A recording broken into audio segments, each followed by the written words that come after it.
disais, comme je le disais, ce serait intéressant que ce soit sous forme d'échange. Des règles ont déjà été présentées. Le temps de me laisser finir la présentation et puis il y aura des questions. Et si possible, après la fin du premier module, poser des questions. Ensuite, au deuxième module, à la fin, nous aurons des séances de discussion, de réflexion, en gros. Donc, pour ce module sur le coût de mines, ressources naturelles et environnement, ce sera 5 modules, donc en 4 séances. Donc, je suis docteur Donatien Gerblé, coordonnateur programme au niveau d'un bureau d'études ici appelé Agriforeland. Nous travaillons sur plusieurs aspects comme l'agriculture, l'environnement, et j'ai intégré le bureau d'études en masse en tant que chargé d'études, après en tant que responsable chargé d'études et de projet, et maintenant en tant que coordonnateur programme concernant tout ce qui est formation et projet. Donc, nous avons clairement des projets dans le sens de la réhabilitation des sites, et également des formations concernant les certifications ISO et pas mal de formations spécifiques. Et donc, concernant mon background, j'ai tout d'abord commencé en Côte d'Ivoire. Je suis ivoirien. Donc, j'ai commencé en Côte d'Ivoire avec chimie, biologie, géologie. C'est qu'on appelle, certaines universités appellent ça biologie, chimie et géologie. Et après une licence en géologie et une maîtrise en géologie, je suis allé pour le master en sciences du sol. Donc, où j'ai travaillé sur la réhabilitation des décharges. Et après quelques consultances, 2 à 3 ans de consultance, je me suis retrouvé au Maroc, où j'ai commencé par un stage à Kadi Ayad University. Kadi Ayad, qui est une université qui est à Marrakech, où j'ai passé 1 an là, au laboratoire d'écologie, certainement peut-être pour ceux qui sont au Maroc, du professeur Afidi, le laboratoire qui est juste en face du café taxi, pour ceux qui connaissent bien cette université. Et après, j'ai rejoint l'université Mohamed VI en 2020. En 2020, où j'ai fait 4 ans pour le doctorat. Donc, où j'ai travaillé avec l'OCP sur le projet de l'OCP concernant la réhabilitation de la mine de Gantour. Pour ceux qui connaissent Gantour, en partant sur la voie de... Bon, j'ai toujours eu du mal à prononcer cette ville, c'est El Sragna. J'espère que je prononce bien. Donc, il y a le site de l'OCP là. Nous avons travaillé sur la réhabilitation des sites, donc en tant que doctorant. Mais au cours de ce projet, j'ai eu à prendre le lead parce que l'agronome en charge devait partir pour un doctorat aux États-Unis. Donc, en tant que doctorant et chef de projet, j'ai pu mener à bien ce projet-là. Donc, nous avons réalisé pas mal de travaux sur ce site, parlant de tout ce qui est études physico-chimiques jusqu'à microbiologique, métagénomique, jusqu'à radioactivité. On a eu la chance de participer durant ma thèse, à plusieurs conférences. J'ai participé en général en tant que speaker et autres. J'ai participé environ à une vingtaine de présentations, de colloques et autres, en partant de Laayoune, Tanger, Marrakech, pas mal de villes, Kénitra et autres. Et nous avons pu réaliser au cours de ces travaux-là pas mal de publications. Au total, je crois que 6 publications. Nous avons encore des publications qui sont en cours de rédaction concernant cette mine-là. Voilà, donc c'est un peu, en gros, je peux dire le background que j'ai à présenter ici. Donc actuellement, je travaille sur certains projets concernant la réhabilitation et la valorisation de certains sites ici en Côte d'Ivoire, qui sont des sites qui sont menacés, qui sont généralement utilisés comme par les orpailleurs clandestins, qui minent vraiment le phénomène des orpailleurs clandestins. C'est quelque chose qui est vraiment très récurrent dans nos pays, dans pas mal de pays que ce soit en Côte d'Ivoire ou bien dans la sous-région. On aura en parlé au cours de la présentation. Donc, pour cette thématique et pour ce module qui concernera l'introduction aux enjeux miniers et environnementaux en Afrique. Donc, les objectifs pédagogiques seront en général d'analyser le panorama contemporain de l'exploitation minière en Afrique et ses évolutions récentes, de maîtriser les différents concepts, d'identifier et d'évaluer les cadres réglementaires africains et internationaux, et puis également de développer une vision critique des défis et opportunités de la restauration minière. Donc, nous avons là le sommaire où nous allons présenter un peu les contextes, un peu de géopolitique, pour essayer de présenter un peu certains aspects, voir un peu les différents travaux, comment ça évolue dans le monde, comment l'Afrique également essaie de suivre cette course-là. Nous discuterons un peu de différents concepts sur la dégradation des sols, la pollution minière, la résilience écologique, qui est vraiment importante, surtout dans le principe de restauration des sols. Donc, nous prendrons de certains différents cas et également le cadre réglementaire ici en Afrique. Ici en Afrique, c'est clair que nous avons un cadre réglementaire pour essayer de rendre un peu les mines sustainable, pour pouvoir faciliter, c'est-à-dire des mines durables. C'est difficile, mais c'est possible, afin de réduire au maximum la pollution. Et également en Afrique, c'est clair que nous devons prendre en compte les nouveaux défis. Nous avons le défi de l'IA, de la financiarisation et puis du changement climatique. Il faut vraiment intégrer dans tout ce qui est un processus minier. Et après, il aura la conclusion. Donc, c'est en gros le premier module. C'est un peu dans ce type de style que nous allons présenter le travail. Donc, il faut dire que l'Afrique, en général, c'est concernant tout ce qui est réserve, c'est autour de 30%. Donc, c'est-à-dire que l'Afrique a son mot à dire concernant tout ce qui est exploitation minière. Et comme nous pouvons le constater, il y a pas mal de pays qui ont ce sous-sol vraiment riche, très, très riche. Et en Afrique, chacun a sa particularité, c'est clair. Certaines mines se rejoignent. Nous voyons par exemple le cas du Maroc qui est riche en phosphate. Et comme je disais, dans certains documents, pour ceux qui lisent un peu certains documents concernant les articles concernant le phosphate au niveau du Maroc, il y a cette expression que j'aime qui est le phosphate est ce minerai que Dieu a donné de façon généreuse au Maroc. Et pour tous ceux qui ont déjà visité ce pays ou bien qui vivent dans ce pays, nous pourrons voir clairement des affleurements, que ce soit au niveau du phosphate. Mais c'est clair que ce n'est pas la seule source minière. Il y a de l'or, il y a pas mal de sites. Il y a un site qui est non loin de Marrakech qui est vraiment hypothétique, qui est le site de la mine de Ktara, qui est jusqu'à présent, qui fait objet de plusieurs études pour pouvoir essayer d'apporter des solutions de restauration. Donc, nous avons des pays comme le Congo. Au cours de cette présentation, on aura parlé un peu du Congo, du Burkina, qui a également qui a des sites victimes également au niveau des orpailleurs clandestins. Nous parlerons aussi du Congo, comme j'ai dit, de certains sites où nous avons enregistré des teneurs vraiment énormes à partir des différentes études qui ont été présentées. SVP, docteur Donatien. Oui. Je pense que votre diapo ne défile pas. Je suppose que vous étiez en train de défiler, mais c'est figé sur la première diapositive. Ah bon? Ça passe Ah, maintenant? oui.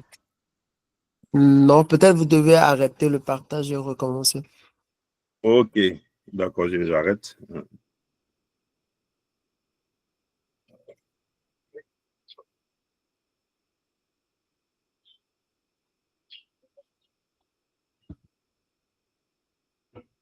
Non, je vais relancer le partage, je vois.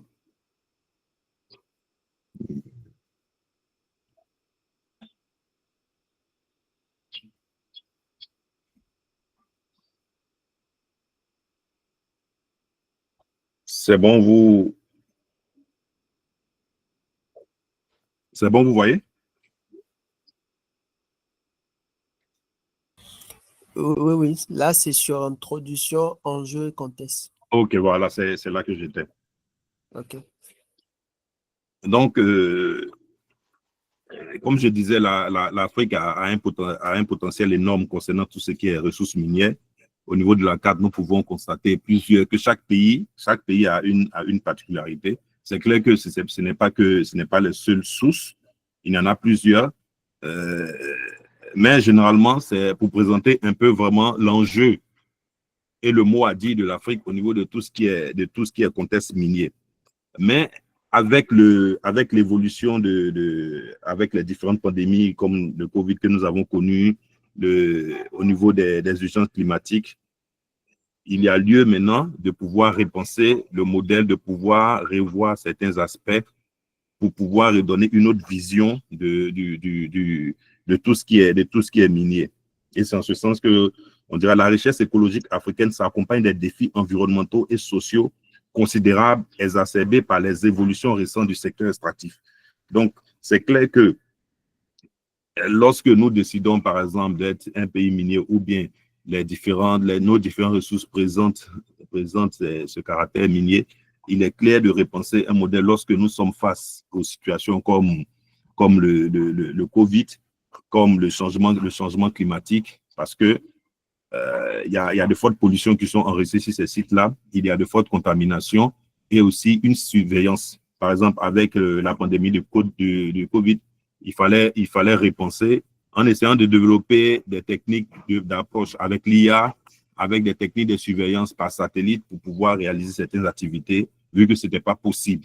C'est vrai que certains pays, pendant le Covid, comme nos pays en Afrique de l'Ouest, c'était un peu plus safe, mais pour ceux qui étaient dans certains pays comme en France, comme en Chine, comme même au Maroc, moi j'étais là-bas pendant cette période, c'était vraiment, je dirais, la galère. Donc, il fallait revoir plusieurs aspects. Moi, c'est pendant cette période-là que je faisais ma thèse sur la mine de Gantour. C'était vraiment très difficile parce qu'il fallait prendre une autorisation à chaque fois. Et l'autorisation, rien ne te dit que tu auras l'autorisation. Et pour avoir accès à chaque fois au site, il fallait faire un test COVID. Donc, nous tous, on savait comment les tests se faisaient. C'était vraiment, vraiment, vraiment difficile. Donc, si par exemple, je dois aller sur le site 3 fois ou bien 4 fois dans le mois ou bien dans la semaine, je dois faire le test 3 ou 4 fois.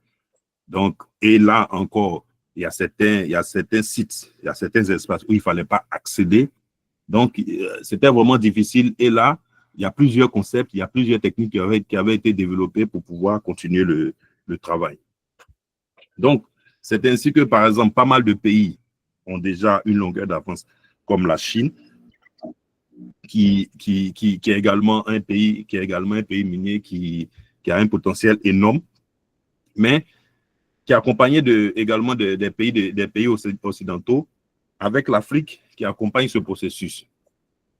Dans le mois de juin, j'ai eu la chance de pouvoir visiter une des mines au niveau de la Chine, pour voir un peu comment ce site a été restauré, c'est-à-dire comment nous sommes passés de site minier à un site écotouriste. Et le travail qui a été fait est vraiment énorme.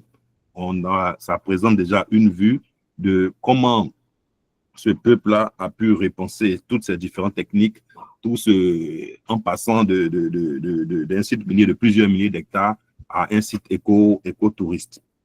Donc, pourtant, c'est clair que les différentes parts d'investissement sont énormes. On a présenté ici les secteurs prioritaires comme le lithium, le cobaltera, mais il y a plusieurs secteurs. On a parlé du phosphore au niveau du Maroc. La Chine aussi, concernant le phosphate, a également son mot à dire. Quant au niveau des pays occidentaux, c'est clair qu'il y a une diversité.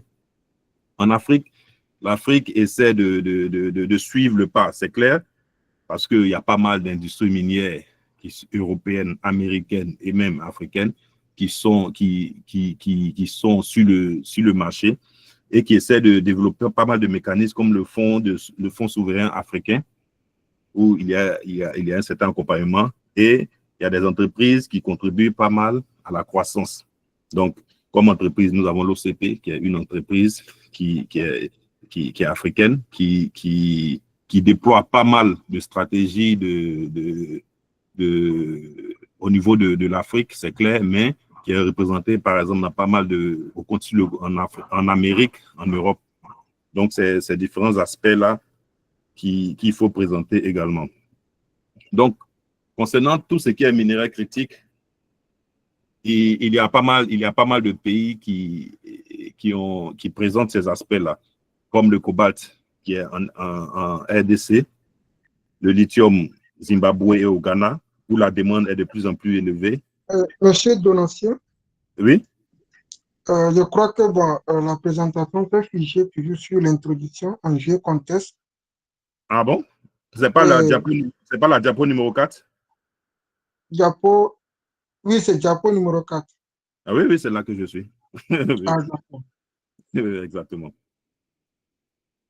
Donc, en fonction de ces besoins, en tenant compte de tout ce qui est efficacité énergétique, il y a un lieu de répenser.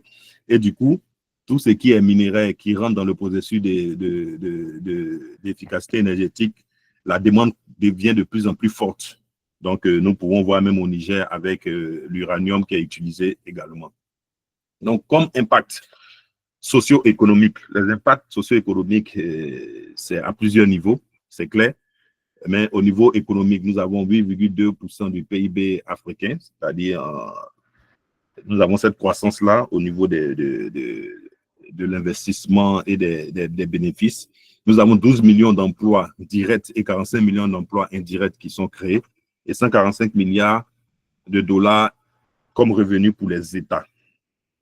Cependant, il y a ce qu'on appelle le paradoxe de l'abondance dont il faut tenir compte et qui est créé dans nos pays, c'est-à-dire que normalement, les sites miniers, loin des aspects politiques, c'est-à-dire ces sites miniers qui devaient être, par exemple, les villes ou bien les pays qui recueillent de ces sites miniers, qui devaient être, par exemple, riches, ces régions-là, on constate que ces régions sont de plus en plus, sont par exemple très pauvres. Ces régions sont très pauvres et c'est là le paradoxe. Soit ces régions, la pauvreté est élevée, c'est difficile d'avoir accès à l'eau, ou bien même quand l'eau y est, elle n'est pas de bonne qualité à cause des différents contaminants, des différents cyanures. Il y a pas mal de pays en Afrique qui ont enregistré des pollutions au niveau de l'eau dues aux présences des différents sites miniers aux alentours.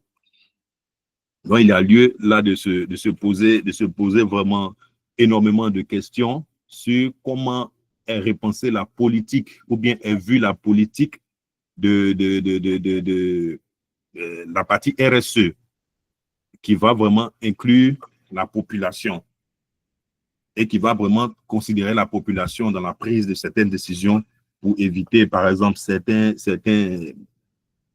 cas où généralement dans les zones où les sites miniers sont abondants, nous n'avons plus d'agriculture parce que tout le monde laisse l'agriculture pour aller dans les mines. Donc, comment faire pour maintenir ces personnes-là? Et du fait que tout le monde laisse l'agriculture pour aller dans les mines, on constate quoi? L'inflation. Donc, dans les pays comme l'Angola, comme la Guinée, même comme la Côte d'Ivoire, il y a des villes qui n'ont rien d'extraordinaire, mais où la vie est extrêmement chère parce que personne ne fait de l'agriculture, tout le monde est dans les mines. Donc, à cet effet, il y a plusieurs initiatives qui ont été prises en compte, où il faut inclure les communautés et également les former pour pouvoir développer également le potentiel humain. Concernant les impacts au niveau des sites miniers, au prochain module, on aura le temps en long et en large de pouvoir en discuter. Mais en gros, nous avons la pollution de l'air, nous avons également la déforestation. La déforestation, bon, ce n'est pas dans tous les pays. Il y a des pays qui sont, par exemple, désertiques, mais le peu qui est là aussi est attaqué. Et nous avons également au niveau des pollutions, la pollution de pas mal de sites due au drainage minier acide, qui est une sorte de réaction qui se déroule. Nous avons également l'exposition des populations. Et concernant la pollution, nous avons des pollutions légion dans pas mal de pays dues aux différents procédés. C'est-à-dire que l'entreprise qui utilise la mine, généralement, déverse ces déchets dans des cours d'eau. Et qu'est-ce qu'on constate? On constate que ces cours d'eau-là sont utilisés comme eau potable dans ces différentes régions. Donc, on a pas mal de cas de contamination et autres qu'il faut noter. Et nous avons l'émission de gaz à effet de serre qui est notable dû au fait que les différents sites sont exposés. Il y a une forte production de CO2 due à la pollution énorme et il y a lieu de pouvoir comme on appelle ça là, proposer d'autres alternatives pour pouvoir pallier à tous ces problèmes causés. Donc, au niveau des impacts, concernant les mines à ciel ouvert, nous avons 75% de surface perturbée. Au niveau des mines souterraines, nous avons 8%. Des carrières, nous avons 2%. Et puis des exploitations alluvionnaires, en général 15%. Mais c'est clair que les mines à ciel ouvert représentent plus un grand impact au niveau de tout ce qui est pollution. Ou la dégradation. Vu que les sites qui sont généralement utilisés enregistrent des dégradations à plusieurs niveaux. Donc, nous avons ça sera soit à petite échelle, ou bien ça sera régional. Dans certaines villes, il y a certaines villes où la pollution est vraiment accrue, elle est vraiment énorme, où par exemple, il est difficile de pouvoir planter comme on appelle, de pouvoir pratiquer encore l'agriculture. Dans certains sites où l'air est difficile à respirer, j'ai pris l'exemple de la mine de Ktara au Maroc, où il y a pas mal de cas de pollution qui est généralement signalé. Et nous avons généralement également à grande échelle, cette pollution à grande échelle qui est notée. Donc, généralement, ces facteurs sont dus au fait que les mesures ne sont pas prises, ou bien il y a aussi la démission de pas mal de nos autorités dans le principe. Et c'est clair que lorsque c'est mal géré, tout ce qui est site minier rime avec également la corruption. Donc, il y a lieu de vraiment interpeller. C'est clair qu'il y a pas mal de travaux, il y a pas mal les scientifiques, que ce soit les ONG, signal, mais c'est à nous, c'est à tout un chacun d'avoir son mot à dire lorsque un site minier doit être implanté. C'est clair que ça va générer de l'argent, mais n'oublions pas ce facteur pollution qu'il faut recadrer, surtout pour les générations à venir. Parce qu'aujourd'hui, il y a des sites qui sont pollués, je ne dirais pas à vie, mais il y a des sites qui sont pollués. Docteur Donatien. Oui. Excusez-moi de vous interrompre, mais nous sommes toujours à la page numéro 3 et ce que vous présentez me semble différent de ce que nous voyons. Donc, je ne sais pas si vous pouvez essayer de régler. Non, moi, je suis à la page 8, diapo 8. Okay, nous sommes toujours... C'est bon? Oui, nous voyons maintenant la page 8. Merci beaucoup. Wow. Bon. Ok, signalez-moi à chaque fois parce que là, moi, j'ai déjà partagé l'écran, donc je pense que tout le monde est au même diapason. Ça sera préférable de partager la fenêtre, plutôt et plein écran plutôt. De partager là?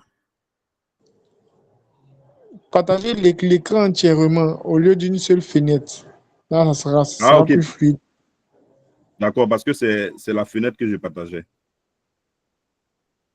Ok, d'accord, je partage tout l'écran là.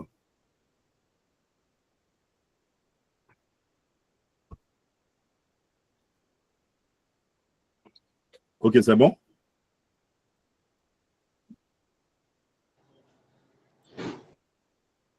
Oui, c'est bon maintenant. Ok, donc, je vais revenir à la diapo. C'est donc les différentes dégradations qui sont généralement enregistrées. Nous avons la dégradation physique, la dégradation chimique et puis la dégradation biologique. Donc, la dégradation physique, c'est tout ce qui concerne l'érosion, la désagrégation, la compaction. au niveau de la dégradation chimique. Généralement, la dégradation physique, elle est visible. La dégradation chimique, pas visible parce qu'il faut généralement il faut des tests soit in situ ou bien en laboratoire. Donc, où nous avons des sites fortement pollués. Et lorsque je reviens encore sur la mine de Tara, où il y a certains travaux, par exemple, qui présentent des pH de 2, de 3, pour un pays qui a un sol basique. Donc, imaginez un peu le danger que ça représente. Nous avons la salinisation qui est généralement élevée, qui est supérieure à 4. Nous avons la contamination généralement en cuivre. Ça dépend des différents éléments du type de minerais. Également, un appauvrissement en éléments minéraux NPK, qui sont les éléments nutritifs dont la plante a besoin. Donc, c'est clair que c'est difficile dans ces zones de pouvoir planter, de pouvoir faire l'agriculture. Et même au niveau de la réhabilitation, si nous avons des teneurs faibles comme ça en NPK, ça veut dire lorsque nous décidons de mettre en place dans le processus de réhabilitation, il faut tenir compte de cet aspect dans le choix des plantes et également la capacité des plantes à pouvoir résister à ce milieu-là. Donc, on en parlera certainement à la prochaine séance où on parle généralement de plantes écotypes qui sont adaptées aux zones, qui sont adaptées à la région et puis qui sont acceptées par la communauté.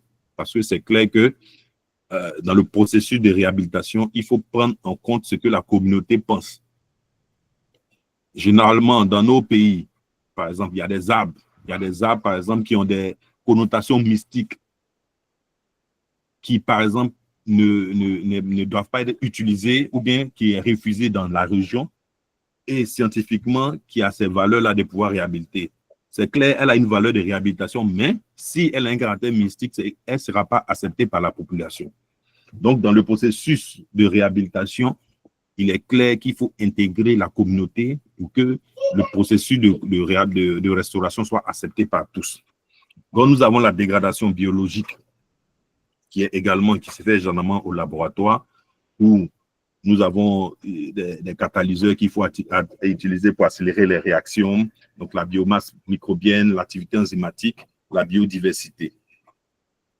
Et également, au niveau des mécanismes, il y a pas mal de mécanismes qui sont également mis en jeu, tels que le stress oxydatif cellulaire, c'est-à-dire au niveau de la plante, même dans l'organisme et autres, il y a ce qu'on appelle, il doit y avoir normalement une compensation entre les radicaux libres et puis les antioxydants pour pouvoir équilibrer. Mais lorsque nous avons des sites qui sont fortement pollués, on constate quoi? On constate que ces radicaux libres sont en excès et du coup, il n'y a pas de correspondant antioxydant pour pouvoir neutraliser. Donc, ces radicaux libres-là ont cette latitude d'aller attaquer l'ADN. Au finish, on aura la nécrose au niveau de la plante, la nécrose au niveau même de nos organismes, parce que nous également, sur un site, que ce soit par l'air, par l'eau ou bien par l'alimentation, nous sommes contaminés. Donc, il y a la perturbation photosynthèse et également l'inhibition de la croissance racinaire. Donc, généralement, sur un site pollué, nous avons des indices que nous repérons. C'est-à-dire au niveau de la taille des plantes. La taille des plantes, c'est quand même un indicateur. Lorsque, par exemple, lorsque nous avons sur un site un arbre qui, normalement, par exemple, à 1 an ou à 2 ans, doit se retrouver à 3 mètres, à 2 mètres, qui se retrouve à 1 mètre, il y a lieu de se poser des questions. Donc, c'est clair que nous pouvons avoir sur ces sites des métallophytes, mais si les métallophytes, eux, ont déjà cette capacité de pouvoir développer leur mécanisme pour pouvoir capter les différents éléments. Cependant, lorsque nous avons d'autres plantes qui ne respectent pas ce cas-là, c'est difficile et c'est possible d'observer qu'il y a contamination du site. Généralement, pour d'autres, lorsqu'ils veulent passer à la réhabilitation, il y a ce qu'on appelle les native species, qui sont les plantes, les espèces natives, c'est-à-dire les espèces qui, dans ces conditions difficiles, ont pu naître. Donc, si ces espèces-là ont pu naître dans ces conditions difficiles, ça veut dire qu'elles ont développé un mécanisme, d'adaptation. Et si elles ont développé un mécanisme d'adaptation, ça veut dire, dans leur nutrition, elles se servent également de ces métaux qui peuvent représenter un danger pour d'autres plantes, mais qui, pour elles, représentent un atout. Donc, du coup, on peut les introduire dans le processus de réhabilitation. Cependant, le problème avec ces plantes, comme je l'ai dit, c'est leur taille. Les plantes qui sont généralement les native species qu'on utilise sur les sites ont ce problème de taille. Elles ne sont pas grandes de taille. Lorsque tu prends le tlapi et autres, ce sont de tout petits trucs, sont de tout petits, d'autres même ne font même pas 50 cm. Donc, du coup, lorsqu'on parle de réhabilitation, c'est un peu difficile. C'est peut-être possible de les utiliser, mais il y a lieu également de rentrer en contact dans tout ce qu'on appelle une sorte d'association culturelle pour pouvoir favoriser ou accélérer le processus de réhabilitation. Donc, ici, concernant le modèle intégré, on dit selon Soil Science Society of America, la dégradation des sols miniers résulte de l'interaction complexe entre processus physiques, chimiques, biologiques, créant un cercle vicieux d'appauvrissement des fonctions écosystémiques. Donc, comme je disais, nous, sur nos travaux au niveau de la mine de Gantour, nous avons mis en place, nous avons fait des essais, des analyses physiques, chimiques, biologiques, pour pouvoir voir clairement quels sont ces différents, comment chaque composant intervient. Donc, c'est clair qu'en faisant la texture, en déterminant, par exemple, tout ce qui est des phénomènes de désagrégation, tu as une idée. Quand tu essaies d'avoir des informations au niveau de l'acidification, c'est clair.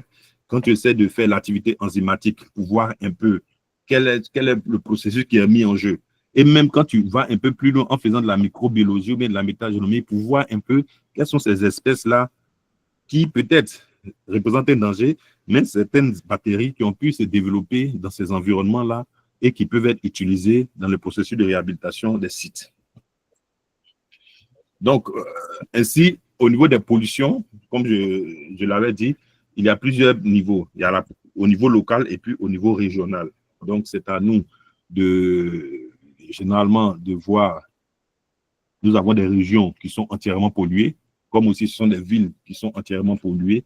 Donc, tout dépend de l'étendue du site et des contaminations qui sont enregistrées. Généralement, les sites qui sont autour des cours d'eau, la pollution peut être plus grande parce que cela va plus loin avec, si le cours d'eau traverse encore d'autres régions, ça représente encore plus un danger. Donc, nous avons d'autres composés qui peuvent représenter des dangers comme la radioactivité et certaines nanoparticules métalliques. Donc, je vous avais dit que nous avons même fait des analyses radioactives pour pouvoir avoir un peu quels sont les différents éléments, le processus de désintégration qui peuvent rentrer en jeu et peuvent représenter un danger pour le site au cours de sa réhabilitation. Et là, maintenant, on rentre dans le principe de résilience écologique, qui est maintenant ce site-là, qui a lui-même sa capacité à pouvoir revenir à son état initial, malgré tout ce qui a été mis en place comme dégradation, comme différents phénomènes. Donc,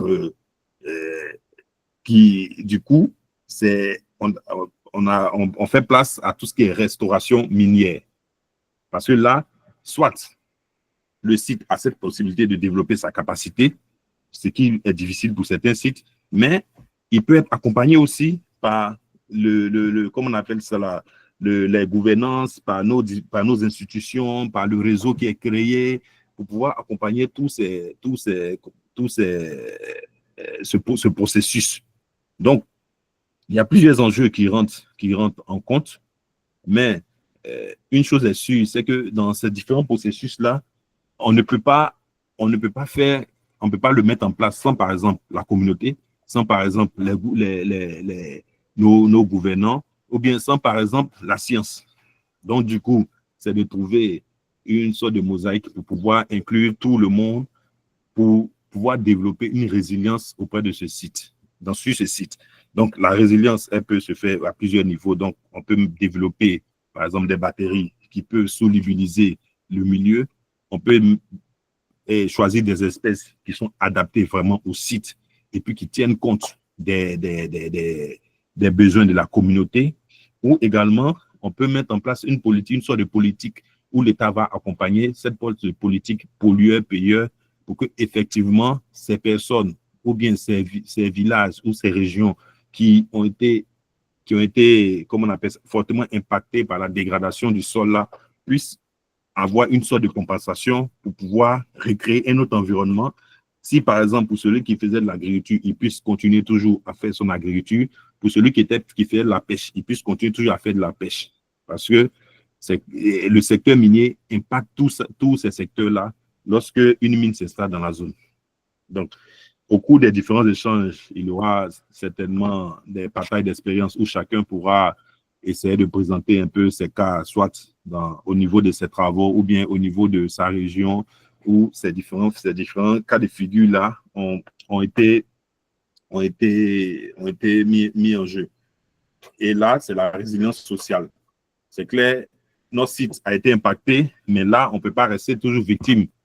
Il faut décider de développer un autre mécanisme pour pouvoir ressurgir, pour pouvoir revivre. C'est comme l'élastique. C'est vrai que certes, on va tirer, mais on doit accepter de pouvoir revenir à l'état initial malgré la façon dont on a été tiré. Donc, du coup, c'est beaucoup d'innovation qu'il faut mettre en place, c'est beaucoup de savoirs locaux qu'il faut partager pour pouvoir accompagner tous ces processus-là, et puis d'autres pratiques qui doivent être mises en jeu par les communautés et également par nos sociétés. C'est clair que ce n'est pas seulement les dirigeants, il y a même les ONG qui interviennent, il y a certaines ONG qui militent dans tout ce qui est réhabilitation, restauration des sites. Moi, ici en Côte d'Ivoire, dans le mois de février, j'avais participé à un forum organisé par une ONG qui milite dans tout ce qui est restauration des sites. Donc, au cours des séances à venir, certainement, on en discutera. Au niveau de l'Afrique, un cadre réglementaire a été mis en place. Et c'est clair que tout ce qui se passe là, il ne faudrait pas être victime. C'est vrai, une société minière s'installe, elle est là pour se faire de l'argent. Mais il faudrait qu'il y ait une politique africaine qui essaie d'uniformiser tout cela pour pouvoir protéger la population et également définir certaines normes pour pouvoir sauvegarder la biodiversité. Donc, c'est ainsi que le Centre africain de développement minier a été mis en place, qui recouvre plus de 17 pays. Donc, il a comme obligation de gouvernance et transparence, de développement économique local et de protection environnementale. Avant, les mines, on se disait bon, que chacun fasse ce qu'il veut. Mais maintenant, on dit non. On dit il y a une mine, mais c'est possible sur cette mine-là de l'exploiter de façon sustainable, c'est-à-dire de façon durable. Donc, du coup, il y a certaines normes, il y a certains cahiers de charges qui sont mis en place pour accompagner toutes ces initiatives-là. Et ces initiatives intègrent plusieurs personnes. Donc, il faut un budget de souveraineté. Il faut des experts qui vont accompagner ce processus. Il faut un suivi et une assistance technique. C'est clair que, comme je le disais, on ne peut mettre en place ce genre de mécanisme sans faire suivre la recherche. Donc, il y a les universités et les institutions qui doivent accompagner ces différents projets. C'est même dans ce cadre-là que nous, on bénéficie de certains projets pour la réhabilitation des sites qui sont inclus dans des projets de recherche. Donc, et également, définir des plateformes où il y a des ONG et d'autres organismes qui peuvent interférer pour pouvoir dénoncer et pour pouvoir accompagner certains principes. On a vu, par exemple, l'action de certaines ONG qui ont milité, par exemple, pour ne pas qu'une mine puisse s'installer dans cette zone-là parce que soit elle est proche d'un cours d'eau qui est connu de tous, ou bien soit elle est proche d'un hôpital qui peut représenter un danger. Donc, c'est-à-dire, on ne va pas venir à l'hôpital pour retourner avec une autre maladie comme une intoxication et autres. Donc, il y a plusieurs progrès qui ont été enregistrés avec 47% de transparence, 35% de contenu local et puis 88% d'évaluation d'impact. Peut-être peu a été fait, mais il reste beaucoup. Il y a beaucoup à faire toujours vu que généralement, chaque jour, dans un de nos pays en Afrique, il y a un site minier qui est découvert. Certains pays passent, par exemple, de pays pétroliers à pays miniers, d'autres deviennent pays pétroliers, miniers en même temps. Donc, il y a lieu de mettre en place une certaine norme pour que, de la même manière que le développement économique se fait, il faut que la protection environnementale soit effective, surtout avec le fonds de restauration. Parce que généralement, dans les codes miniers ou bien dans le processus de réhabilitation, il y a toujours un compte séquestre qui est mis en place, mais qui, dans nos pays, généralement, on ne voit jamais. Au niveau des différentes réglementations dont je parlais, il y a de nouvelles générations de codes miniers qui doivent qui impliquent tout le monde. Donc, que ce soit au niveau parce que ce n'est pas normal qu'une mine, on puisse arriver dans un village ou même dans une région où, par exemple, il y a 50% de chômeurs. Et puis, malgré que cette mine soit là, il y a encore 50% de chômeurs. Ou bien peut-être il y a plus de 50% de chômeurs. Ce n'est pas normal. Donc, il faut que ça prenne en compte la partie sociale en donnant du boulot, c'est-à-dire la formation, tout ce qui est RH, en accompagnant les différentes communautés dans tout ce qui est les projets sociaux, les projets de développement, pour qu'en même temps que la mine se développe, les personnes qui sont sur ces différents sites-là puissent également se sentir impliquées dans ce qui est développement. Donc, c'est pas mal de cadres qui sont généralement mis en place. Par exemple, au niveau du Congo, il y a certaines redevances qui sont mises en place dans ces mécanismes-là. Il y a la participation de l'État, il y a des revenus et puis il y a l'investissement qui est en baisse. Donc, comme vous pouvez le voir ici, il y a une mine d'or dans l'ouest de la Côte d'Ivoire qui c'est un exemple d'environnement minier qui est contaminé par le cyanure, qui est un site minier, il y a le cyanure. Il y a quelques années de cela, ce site-là, cette région-là, il y a eu une pollution de l'eau qui a engendré plusieurs intoxications. Donc, du coup, il y a un plan de relance qui a été mis en place avec des financements de projets, que ce soit scientifiques et peut-être qui prend en compte des projets communautaires, pour pouvoir réhabiliter, pour pouvoir également protéger certains aspects au niveau de ce site-là, qui est la mine d'or d'Ity. Au cours du développement, lorsque je disais, avec le corona et tout ce qui est changement climatique, on commence soit à dire non, on doit de moins en moins, par exemple, détruire les forêts.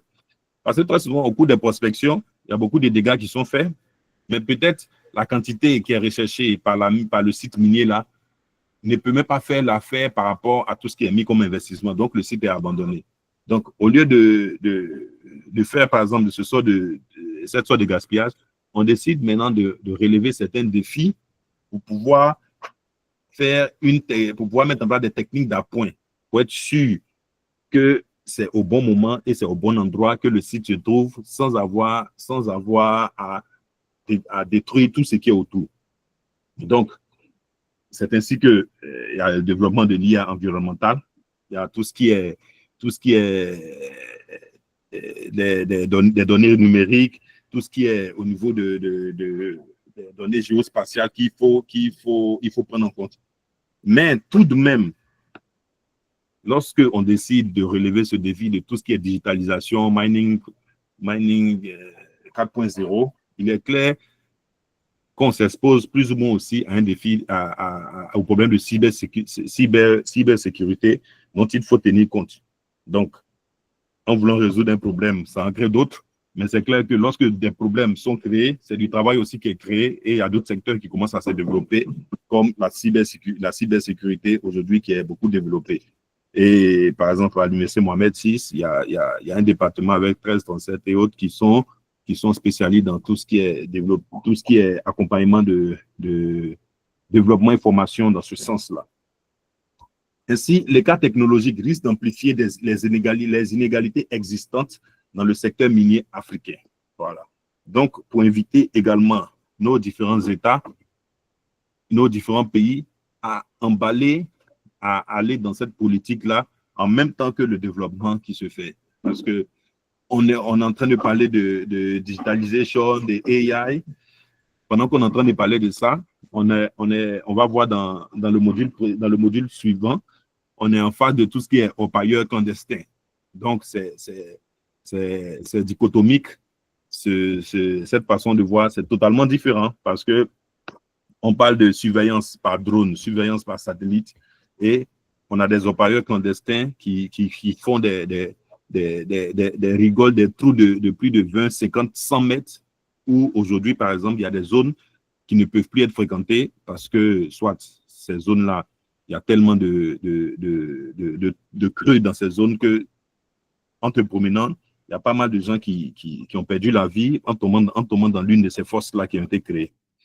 Donc, c'est important pour nous de développer des mécanismes, mais de suivre également tous ces défis émergents qui accompagnent le développement des sites miniers.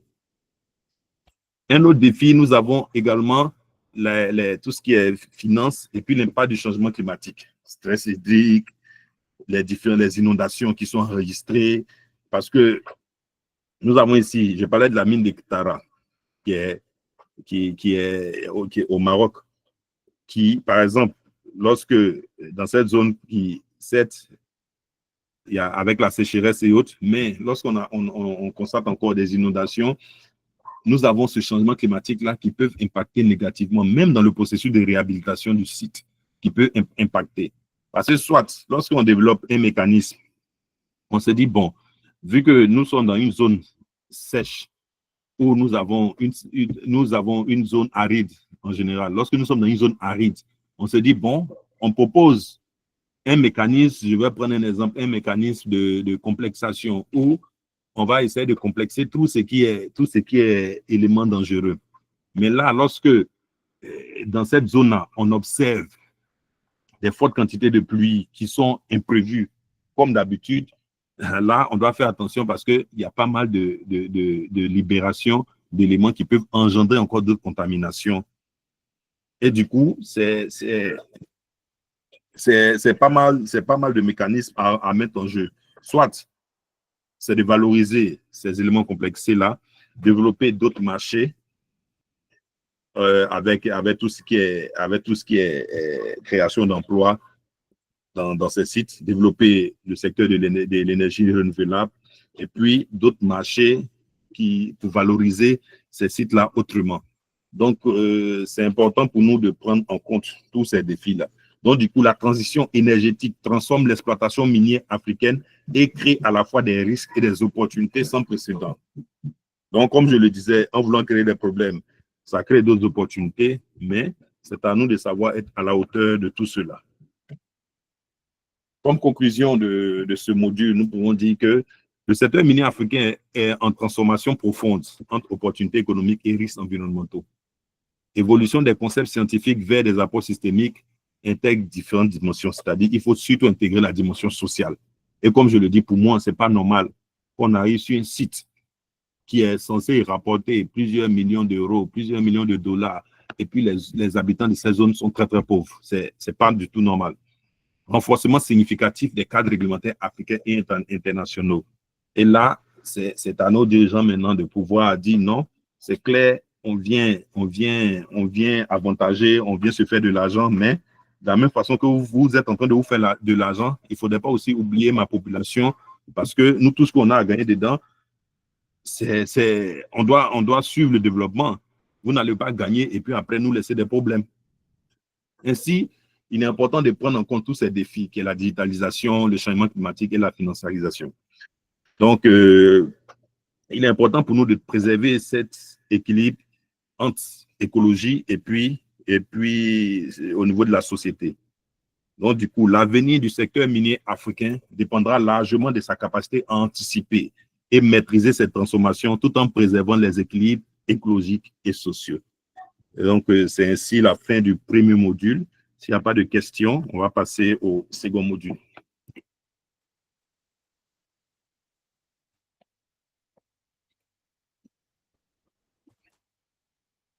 Donc, une ou deux questions avant de passer au second module.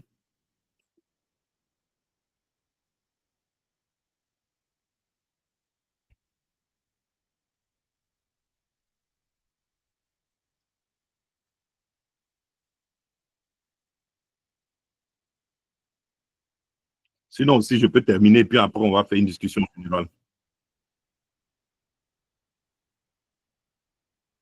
Oui, oui, Charbel.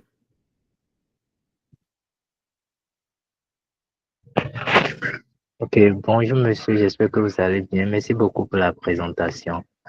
Bon, c'est pour le début, on a eu quelques soucis à vous suivre compte tenu de la technologie. Et donc, si peut-être vous pouvez... Allô, vous me recevez? Oui, oui, je vous entends parfaitement.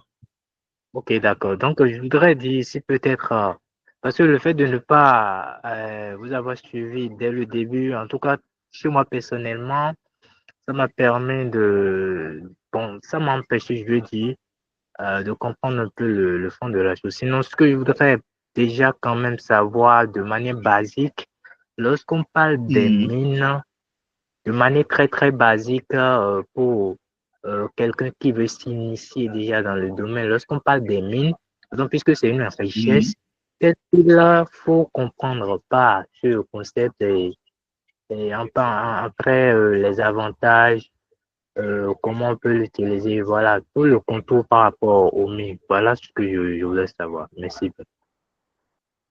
Ok. Donc, je tenais à m'excuser. Hein. Soit c'est moi qui suis dépassé par le développement, ou bien c'est le développement qui m'a dépassé. Mais bon, j'ai pu rattraper cela. Donc, moi, en gros, hein, moi, c'est pour résumer un peu ce que vous avez dit. Généralement, les mines, on va définir, ce sont des gisements. Et tout ce qui dit gisement, un gisement, c'est pour se faire de l'argent. Quand on parle de gisement, automatiquement, on parle de plus-value. Donc, du coup, c'est vrai, il y a certains aspects où on a perdu, mais on va les rattraper dans la séance, dans le module à venir. Donc, du coup, lorsque les mines veulent se mettre en place, il y a ce qu'on appelle la prospection. Donc, il y a des indices. Il y a les géologues qui ont ce rôle-là de pouvoir soit, il y a ce qu'on appelle les stream sediments, qui sont des indicateurs. Soit quand on prélève dans les cours d'eau, on prélève dans les différents sites, tout ça là, pour essayer d'avoir une idée de la présence d'un gisement dans ce lieu-là. Et maintenant, lorsque on a les premières études en laboratoire, les premières carottes, on essaie maintenant de voir, d'estimer la quantité. Donc, lorsqu'on estime la quantité, il y a, s'il vous plaît, si vous pouvez couper le micro, lorsque, au niveau de la quantité, il y a ce qu'on appelle, il y a les big compagnies et puis il y a les juniors. Donc, par exemple, je prends un exemple comme ça. Si, par exemple, cette mine doit me rapporter 100 millions et puis moi, je suis une big compagnie qui fait autour de 200 millions, c'est clair que, par exemple, ça, ce n'est pas un investissement à long terme pour moi. Comme aussi, une big compagnie, la mine peut l'intéresser. Elle va la prendre, mais au fur et à mesure, par exemple, on va dire, bon, vu toi, ta crampe, cette mine-là, tu peux l'utiliser pendant 10 ans. Mais lorsqu'elle l'utilise pendant 10 ans, par exemple, elle peut utiliser pendant 10 ans, mais elle ne peut plus rentrer dans ses fonds après cela. Ça ne veut pas dire que le site, par exemple, si c'est l'or, ça ne veut pas dire que l'or est fini sur le site, mais une compagnie junior peut racheter cela parce que ce site-là fait son affaire. Donc, du coup, c'est beaucoup de business qui est mis en jeu. Au niveau des États, nos États soit ne peuvent pas se mettre dedans pour dire non, parce que ce sont des machines qui sont extrêmement chères. Donc, bon, par exemple, moi, je vais acheter une machine, moi, en tant que Côte d'Ivoire, pour pouvoir faire l'extraction minière. Non. Mais elle peut accompagner le processus en disant, par exemple, si tu prends le kilo, je n'ai même pas dit le kilo d'or, hein, je dis le kilo de sable, parce que c'est ça. Si tu prends le kilo de sable, pour chaque kilo de sable, par exemple, moi, j'ai 1 euro. Je prends un exemple comme ça. Donc, quand je dis pour chaque kilo de sable, j'ai 1 euro, rien ne dit que dans ce kilo de fragments que tu as pris, le kilo de roche et autres, là, rien ne dit que tu vas trouver, par exemple, de l'or qui va pouvoir répondre à ton besoin jusqu'à pouvoir donner 1 euro comme par kilo au pays. Mais, généralement, un système est mis en place pour que quand même ils puissent rentrer dans leur fonds. Donc, moi, quand je dis tu peux me donner 1 euro, ça veut dire, par exemple, dans les 1 euro, tu te dois, par exemple, de donner 50 centimes pour ton compte. Bon, je prends un exemple pour ton compte séquestre. Donc, c'est-à-dire que il y a des mines qui peuvent disparaître d'un jour à un autre. Donc, c'est-à-dire, le jour où tu disparais, ce n'est pas grave. Le compte séquestre va servir à dédommager, à réhabiliter le site. De cette même façon aussi, on se dit, bon, en venant installer ta mine ici, c'est clair que il y a beaucoup d'impact que tu vas avoir. Donc, il y a une étude d'impact environnemental qui sera faite pour voir un peu quels sont les changements des habitudes, quels sont les changements qui vont avoir lieu sur ce site-là au niveau des habitudes. Donc, il y a des premières études qui sont menées. À partir de ces études-là, bon, très souvent, il y a beaucoup de laxisme dans les résultats qui ne sont pas toujours pris en compte, mais quand même, ce sont des études qui sont menées pour pouvoir préparer l'esprit des habitants dans cette zone. Et ensuite, on passe maintenant à l'exploitation. Donc, du coup, si l'exploitation, certaines normes ne sont pas définies en disant, bon, je mets le site, mais je dois penser à la jeunesse qui est sans emploi dans cette zone en embauchant, par exemple, certains jeunes. Je dois, par exemple, en venant là, mettre en place un système de foyers, des foyers ou bien d'accompagnement des projets des femmes pour leur autonomisation, par exemple, pour qu'elles puissent continuer à pouvoir soit rester fidèles à leurs différentes zones d'occupation qu'elles ont. Si, par exemple, elles étaient agricultrices, financer leurs projets agricoles, mettre en place des différentes techniques de cuisson et autres là, financer les projets en général pour que les gens puissent se sentir dans le développement de la région. Donc, un site qui vient s'installer, une compagnie qui vient, elle vient se faire de l'argent. Mais en se faisant de l'argent, l'État, nos pays disent que tu peux te faire de l'argent, mais on n'est pas heureux tout seul. Il faut intégrer la société, il faut intégrer les communautés pour que tu puisses, en toute sécurité, comment on appelle ça là, mener tes activités. Il y a certains sites miniers, par exemple, où ils ont détruit toutes les maisons et ils ont offert aux habitants à des villas. Voilà, il y a certains sites miniers qui ont fait cela. Voilà, il y a certains sites miniers qui, par exemple, financent les études des jeunes de la région ou bien qui leur octroient des bourses pour pouvoir aller à l'étranger. Donc, c'est un peu, chaque site a sa particularité. Mais il y a certains sites miniers qui, dans cette région-là, il y a des jeunes qui ont été dans le domaine de la géologie, de tout ce qui est environnement. On les embauche dans la société pour pouvoir aussi impacter, pour pouvoir améliorer les conditions de vie des habitants de cette zone-là. Allô? Oui, allô? Bonjour, excusez-moi, est-ce que vous avez commencé à partager les diapos? Non, pas encore. Je vais passer. Bon, on va passer la deuxième diapo et puis après, on aura le temps de discuter. Excusez-moi.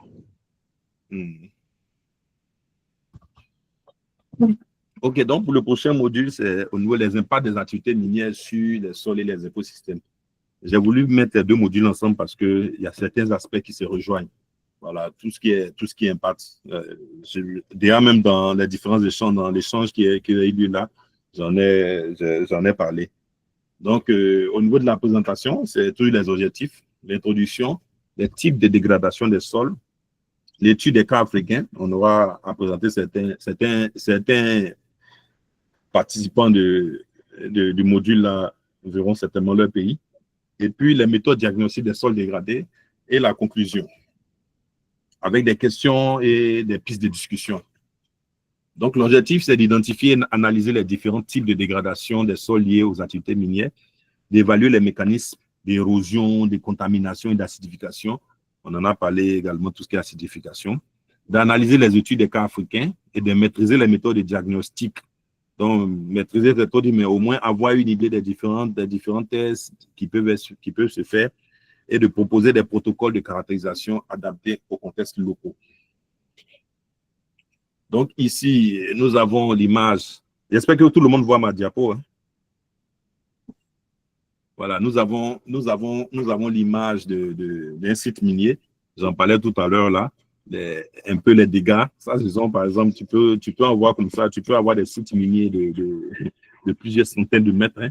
Donc, imaginez quelqu'un, ça au moins, c'est un escalier. Il y a des sites, par exemple, qui sont encore plus profonds où lorsque tu tombes dans la fosse, c'est fini, tu es mort. Donc, l'exploitation minière génère des perturbations environnementales durables qui nécessitent des approches de restauration spécialisées. Donc, c'est clair que on ne restaure pas parce qu'il faut restaurer, mais on restaure avec en même temps intelligence, avec accompagnement. Et du coup, les impacts majeurs, c'est l'intensification rapide de l'exploitation minière sur le continent. Pratiquement tous nos pays sont des pays miniers maintenant. Nous avons la fragilité particulière des écosystèmes tropicaux et savaniers. Dans nos pays, la plupart des pays qui sont dans le côté, toutes les zones tropicales là, c'est vraiment très difficile. Et même dans nos pays ici, qui sont des pays plus ou moins humides, c'est des cas compliqués. Nous avons la persistance à long terme des contaminants dans les sols, comme le cadmium, le plomb, c'est un peu ça. Je ne dirais pas qu'ils n'ont aucune utilité, mais ils sont toxiques à tout niveau. Quand on dit à tout niveau, c'est-à-dire on ne peut rien tirer d'eux. Donc, du coup, soit c'est de peut-être les associer dans un processus de catalyse, comme catalyseur, ou bien c'est peut-être de les éviter clairement. Donc, est-ce que c'est possible? Mais avant, j'ai parlé de sustainable mining, qui est maintenant revoir les différentes techniques, les différents éléments que nous utilisons sur les sites miniers. Et nous allons la forte proximité entre sites d'extraction et zones habitées. Je parlais tout à l'heure pour dire il y a des habitants ou bien il y a des villages qui vont refuser qu'un site minier vienne s'installer parce que c'est à côté d'un hôpital, parce que c'est à côté d'un cours d'eau, parce que c'est même à côté des maisons. Donc, en Afrique, la compréhension des mécanismes de dégradation devient cruciale pour développer des stratégies de restauration efficaces. Nous avons ici un modèle de dégradation physique.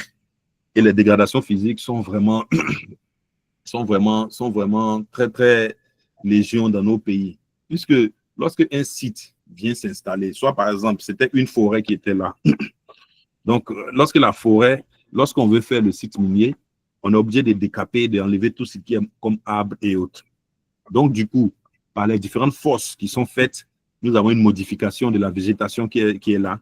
Et du coup, très souvent, pour ceux qui ont des pays à fort site minier comme la Guinée et même le Congo et autres, très souvent, vous aviez l'eau de votre village qui passait, le cours d'eau qui passait là. Et comme le site, l'entreprise vient, elle détourne le cours d'eau parce que il faut dire que tout ce qui est site minier comme l'or et autres utilise beaucoup d'eau.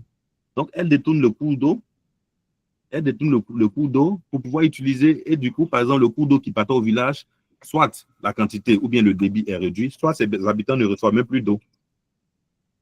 Donc, du coup, ce sont ces différents aspects-là dont sont victimes les habitants dans cette zone. Donc, on dit l'érosion sur les sites miniers peut être jusqu'à 100 fois supérieure à celle observée en milieu naturel comparable. Parce que c'est vraiment grave. Et lorsque ces mines-là quittent généralement, elles ne remettent rien en place. Normalement, il y a une politique de réhabilitation, mais il n'y a pas d'accompagnement. Donc, souvent, ces mines-là disparaissent comme elles sont venues.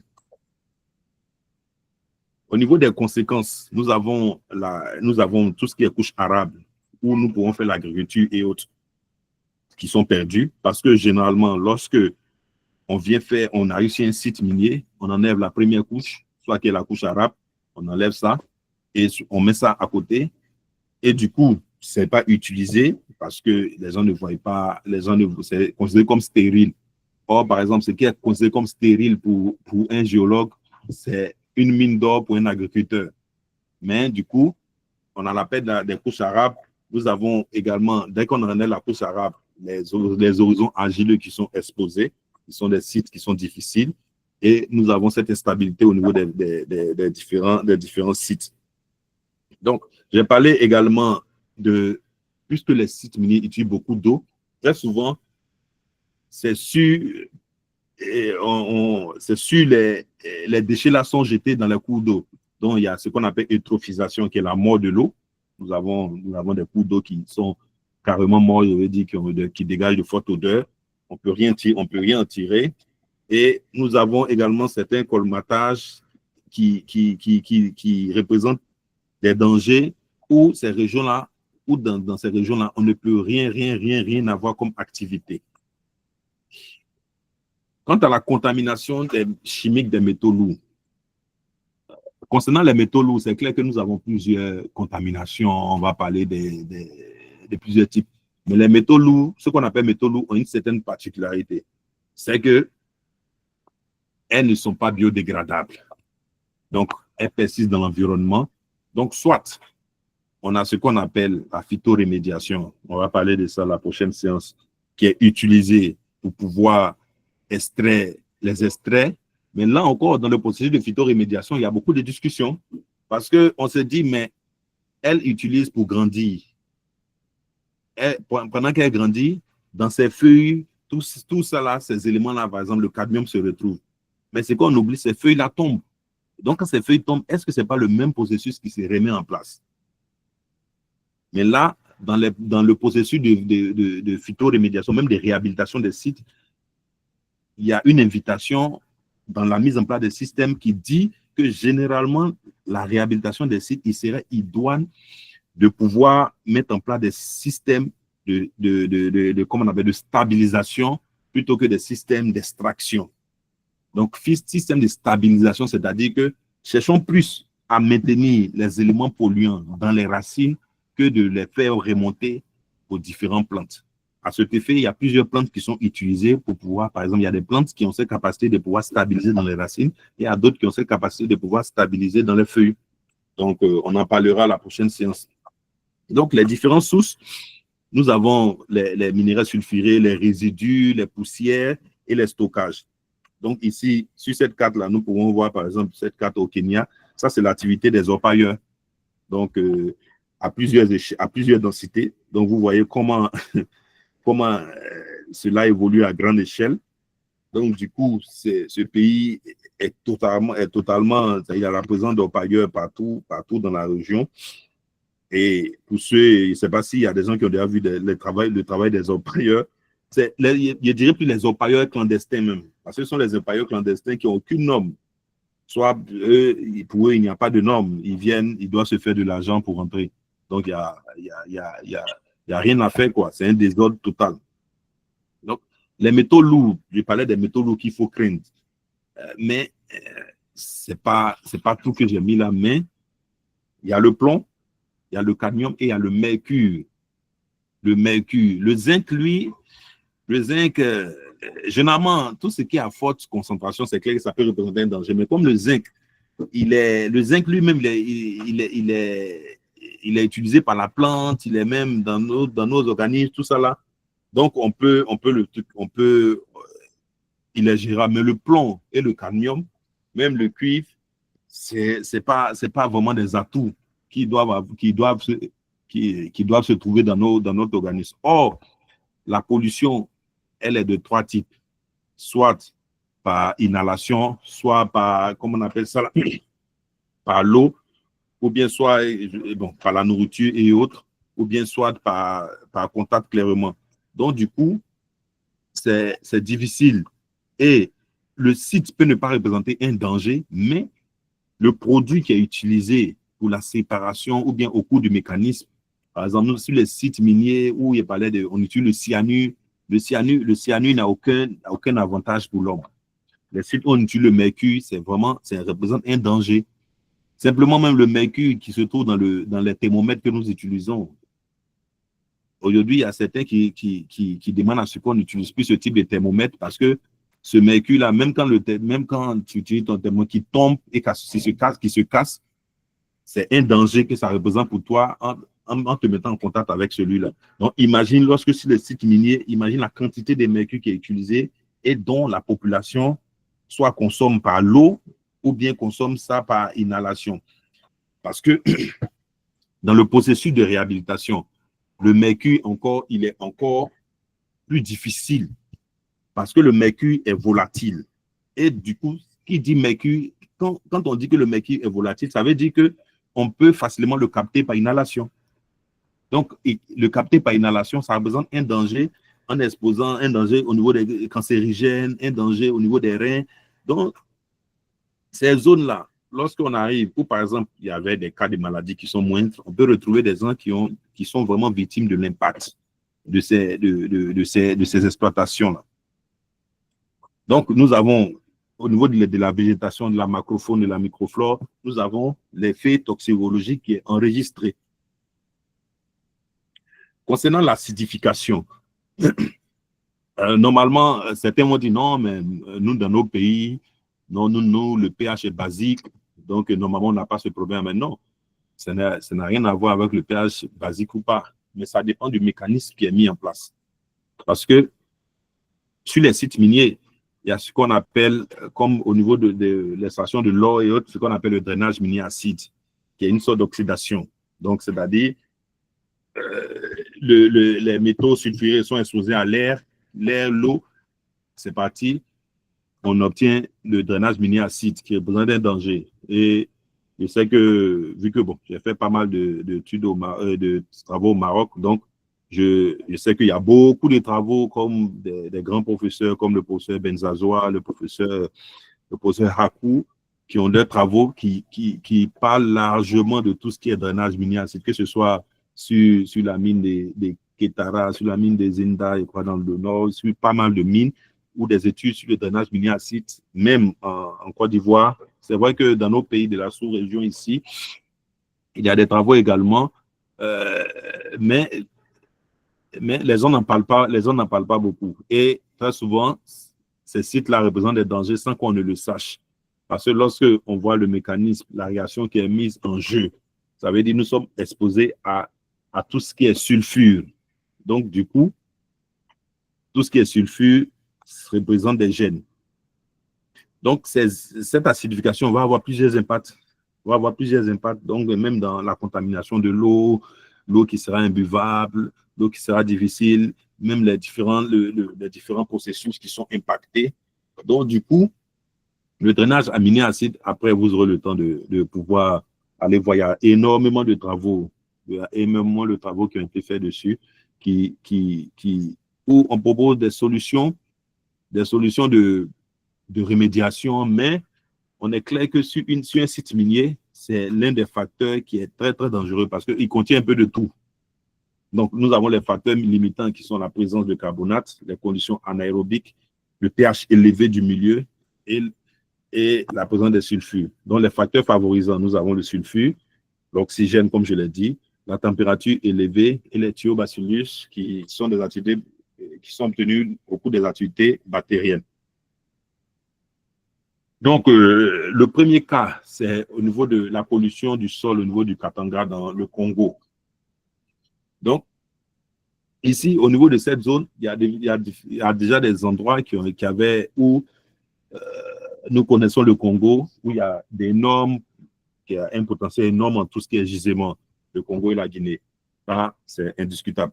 Donc, mais finalement, ces zones-là font face à de fortes contaminations qui généralement ne sont pas relevées.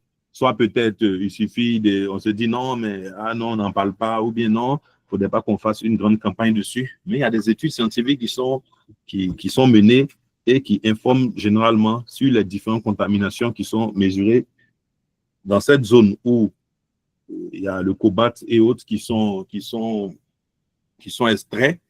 Il y a des contaminations élevées en cuivre, en cobalt et puis en zinc. Lorsque, par exemple, nous prenons pour le plomb, qui a un seuil, le plomb qui a un seuil de 25 mg par kilogramme, et sur le site, on détecte entre 100 et 800 mg, on a déjà une idée du danger et de l'exposition de la population à cela. Mais là, nous avons également, je parlais des espèces qui ont cette possibilité de grandir, qu'on appelle les native species, qui sont les espèces natives, voilà, qui naissent dans ces sites-là. On a dit elles accumulent jusqu'à 8% de cuivre. Donc, il y a des études qui sont menées où ces espèces-là sont prélevées.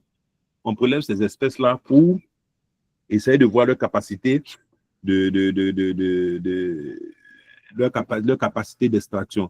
Donc, bon, Pour ceux qui ne savent pas, on dit métallophyte, métallophyte, c'est la plante. Donc, c'est la plante qui capte les métaux. Donc, par exemple, il y a des plantes qui ont cette spécificité, il y a des plantes qui sont reconnues pour capter soit peut-être le cadmium, soit peut-être le plomb. Mais généralement, comme elles sont de petite taille, elles ne captent pas beaucoup aussi parce que leur taille peut porter préjudice. Donc, il y a la contamination. Bonsoir, docteur. Oui? On vous attend faiblement. C'est pas si vous pouvez parler un peu fort. Vous m'entendez faiblement? Oui.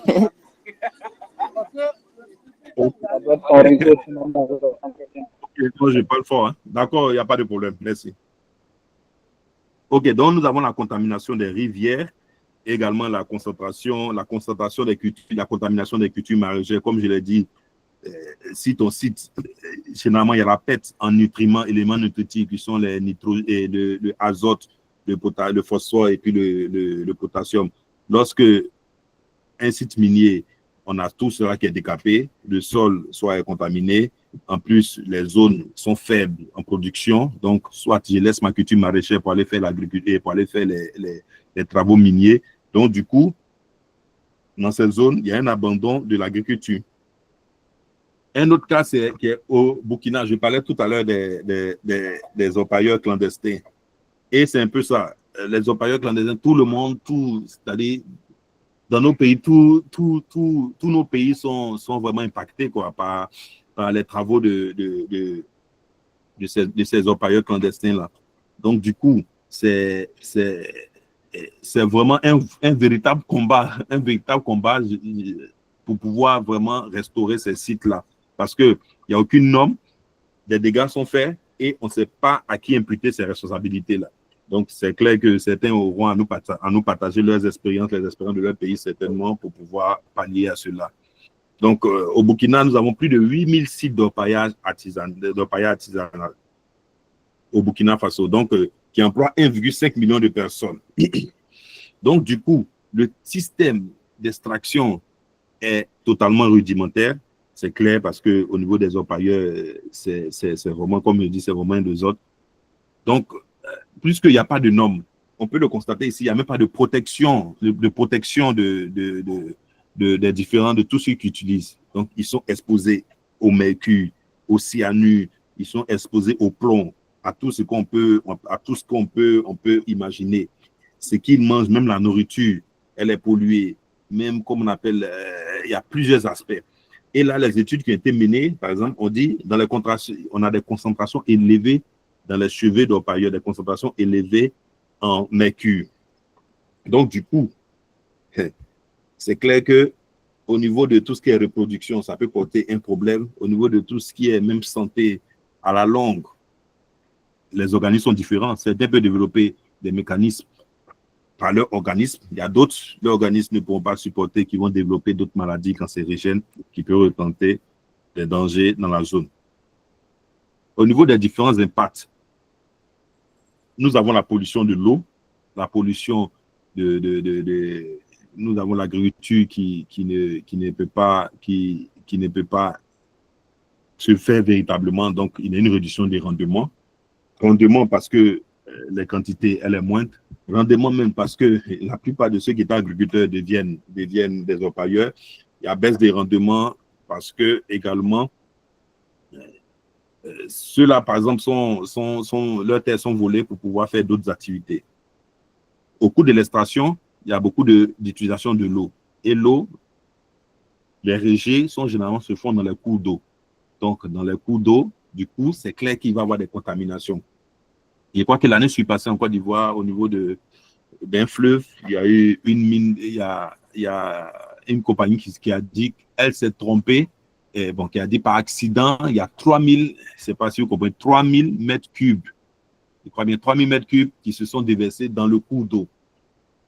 Moi, ce jour-là, j'avais vu le post sur LinkedIn, mais j'étais obligé de parler parce que, et la compagnie fait une déclaration pour dire que non, que ces 3000 cubes ne représentent pas de danger. J'ai dit, mais attends, ce que vous dites, c'est grave. 3000 mètres cubes, oui, vous ne représentez pas. Moi, dans mon commentaire, j'ai dit, certes, peut-être vous dites que ça ne représente pas des dangers, mais dans vos rapports ne mentionnent pas les analyses les analyses physico-chimiques, ni les analyses microbiologiques. Vos résultats ne présentent aucune analyse et tout ce qui est mis dans le rapport, c'est que ça ne représente aucun danger. Donc, du coup, c'est pour montrer, voir une idée comment la population, je ne dirais pas les voir elle-même, mais comment nous sommes vraiment exposés à tout ce qui est pollution. Au niveau des diagnostics, il y a plusieurs analyses qui peuvent être faites. Donc, nous avons la préparation des échantillons, les analyses physico-chimiques, soit pour déterminer les pH, qui déterminent la granulométrie, pour déterminer la matière organique, est-ce qu'elle est élevée dans la zone, pour déterminer également les différents métaux lourds qui sont utilisés, les différentes techniques d'extraction, et puis la disponibilité de certains éléments. Parce que la biodisponibilité, elle est très importante. C'est vrai, on peut dire non, un site est contaminé, mais il y a beaucoup de choses qui rentrent. Il y a la biodisponibilité, c'est-à-dire le site peut être pollué, mais là, on rentre dans un peu de chimie. Si, par exemple, le site contient, je prends un exemple, contient beaucoup de plomb, je prends un exemple comme ça, par certaines études plus approfondies, on essaie de voir sous quelle forme se présente le plomb qui est là. Est-ce que c'est, par exemple, ou bien le cadmium, ou bien le cuivre qui est là? Est-ce que les analyses indiquent que, par exemple, le plomb qui est là est sous forme, je dirais, à banaliser, sous forme réduite, ou bien sous forme élevée? Est-ce que c'est lié à la matière organique? Est-ce que c'est lié à comment on appelle ça, aux éléments échangeables? Donc, c'est en fonction de ces différents cas-là qu'on peut essayer plus ou moins d'évaluer le site. On peut dire qu'il est pollué en éléments totaux, mais généralement, les teneurs totales ne déterminent pas vraiment le danger que représente le site par rapport à des analyses qui sont plus poussées, comme les analyses comment on appelle, les analyses de l'extraction séquentielle. Au niveau de la captation biologique, dont nous avons plusieurs aspects. Nous avons la biomasse, je parlais au niveau du premier module, je parlais de la biomasse microbienne, les activités enzymatiques qui sont plus ou moins mis en place, des réactions pour pouvoir comme des catalyseurs pour pouvoir accélérer les réactions. Et nous avons des tests de phytotoxicité. Par exemple, lorsqu'on prend le test de phytotoxicité, comme moi j'ai déjà fait, on décide par exemple de prendre un élément. On peut prendre par exemple le régras. Moi, j'avais utilisé le régras. Donc, avec le régras, ce sont de petits tests qu'on fait où on décide par exemple, je veux voir par exemple la pollution en mercure, ou bien je veux voir la pollution en cadmium. Donc, je décide de prendre le régras. Donc, je prends le régras, ou bien, bon, il y a d'autres qui prennent le maïs, ça dépend. Donc, je peux prendre même les petits verres, les petits gobelets jetables là.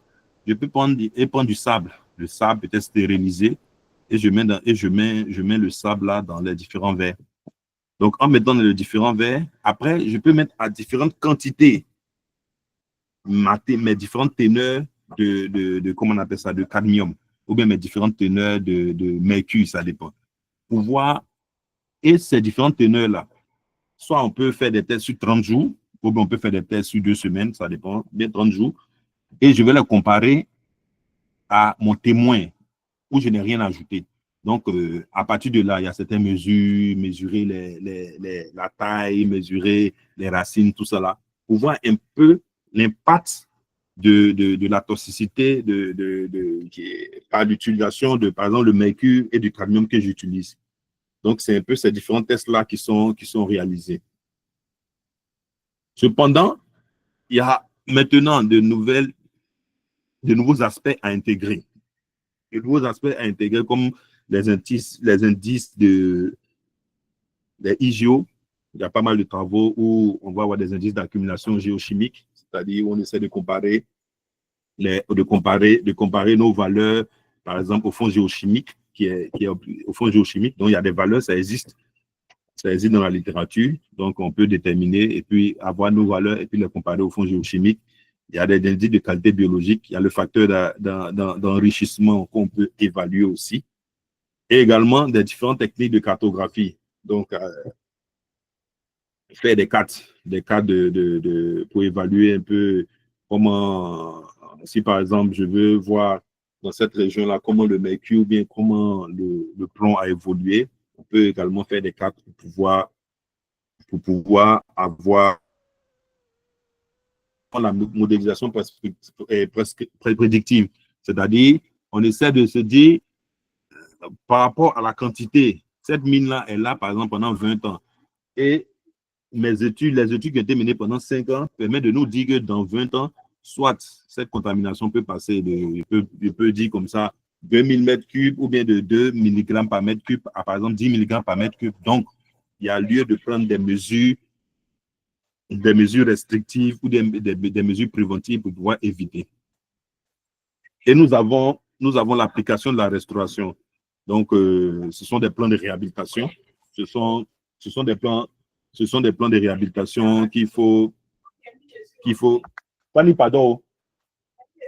Ce sont des plans de réhabilitation qu'il faut essayer d'accompagner, soit avec la population, avec les autorités, où on essaie d'intégrer vraiment tout le monde dans tout ce qui est restauration pour qu'elle soit vraiment participative, parce que c'est le plus important.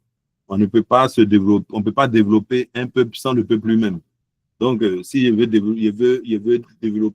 appliquer la restauration dans la zone, je dois intégrer obligatoirement la communauté de la zone pour pouvoir implémenter le projet. Donc, en conclusion, nous pouvons dire l'érosion, la contamination métallique et l'acidification constituent les 3 processus majeurs, souvent synergiques et amplifiés par les conditions climatiques africaines. La mise en œuvre des protocoles standardisés de diagnostic intégrant les dimensions physiques, chimiques et biologiques est essentielle avant toute restauration. Donc, je vous remercie. Ainsi pour fin notre module. Et c'est que là, nous avons des questions de réflexion. Hein. Des questions de réflexion. Bon. Il nous reste que 2 minutes. Bon.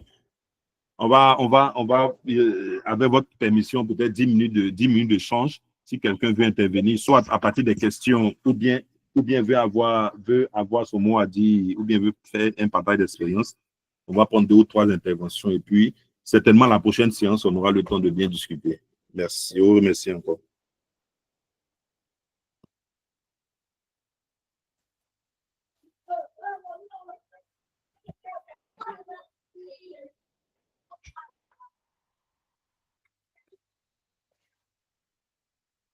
Donc, merci. S'il y a des interventions, Olekam, oui.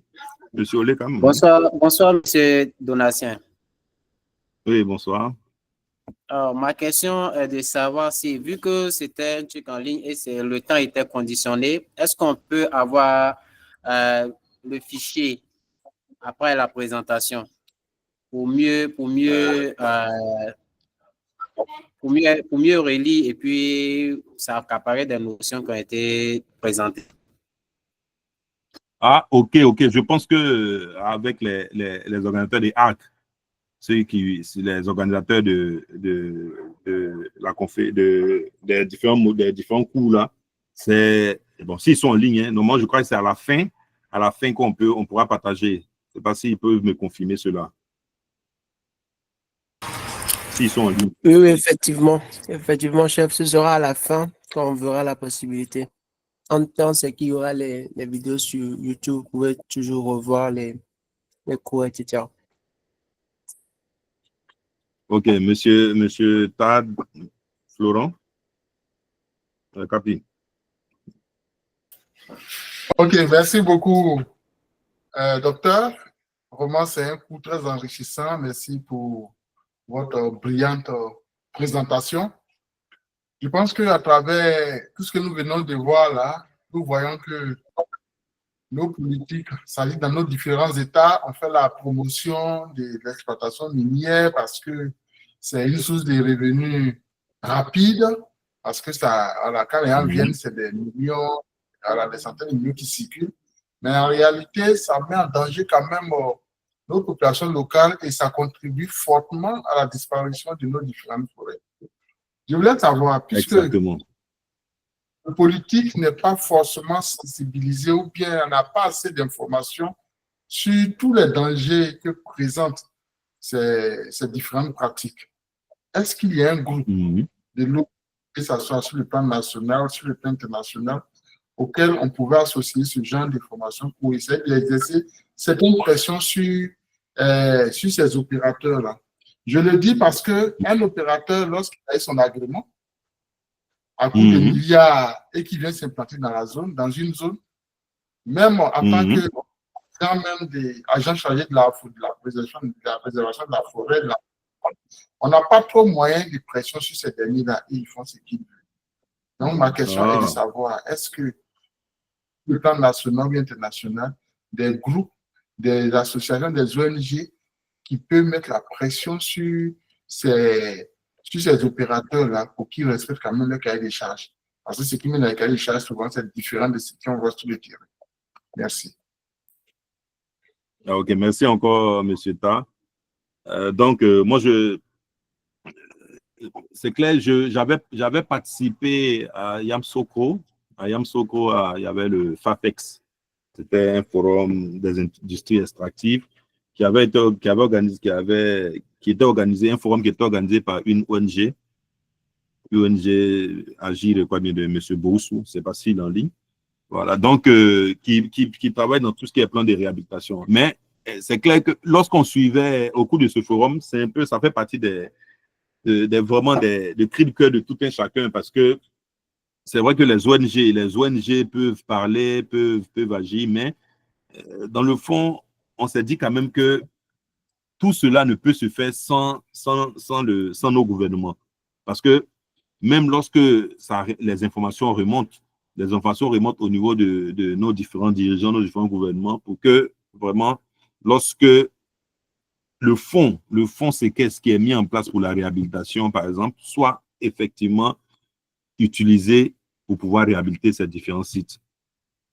Il y a certaines ONG, même cette ONG dont je parle, AGI, avait pas mal de projets où attirer l'attention des gens sur certaines mines qui sont, par exemple, dans la zone de Yamsokro, dans les villages de Yamsokro, où il y avait des sites qui avaient enregistré plusieurs morts parce que les enfants, bien les jeunes qui partaient se promener dans ces zones tombaient dans les fosses qui avaient été laissées par les orpailleurs. C'est vraiment difficile. Donc,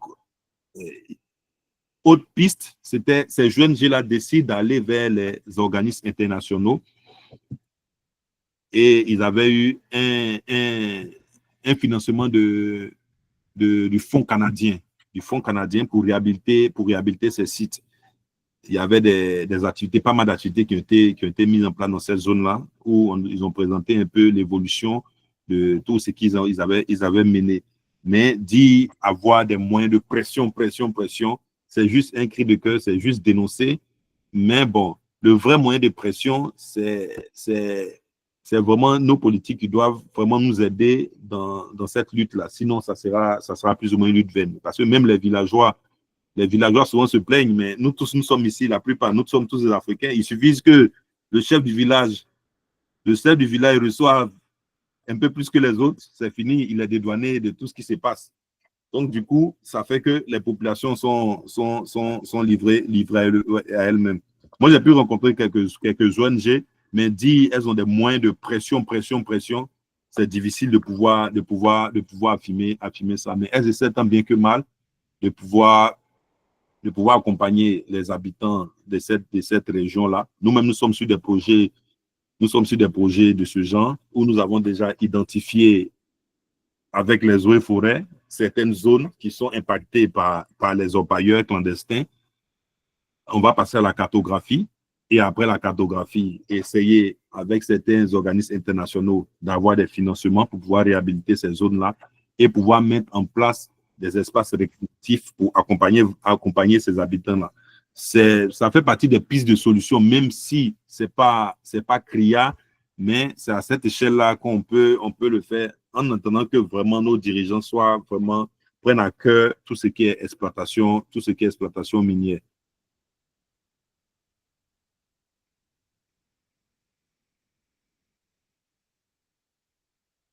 Oui, monsieur Ibrahima. À Myriam, bon, les femmes d'abord, désolé. Myriam, elle sera la première. Myriam Douan.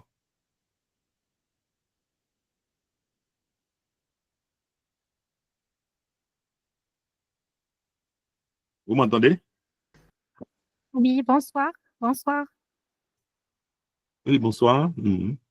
Bah, tout d'abord, je veux remercier par la qualité et la clarté de votre présentation. Donc, tout d'abord, permettez-moi de me présenter avec une manière concise. C'est Diouel Mariam, doctorante en géosciences à l'Université Hassan II à Casablanca. Donc, j'ai Mhm. généralement deux questions donc, en relation avec la première présentation.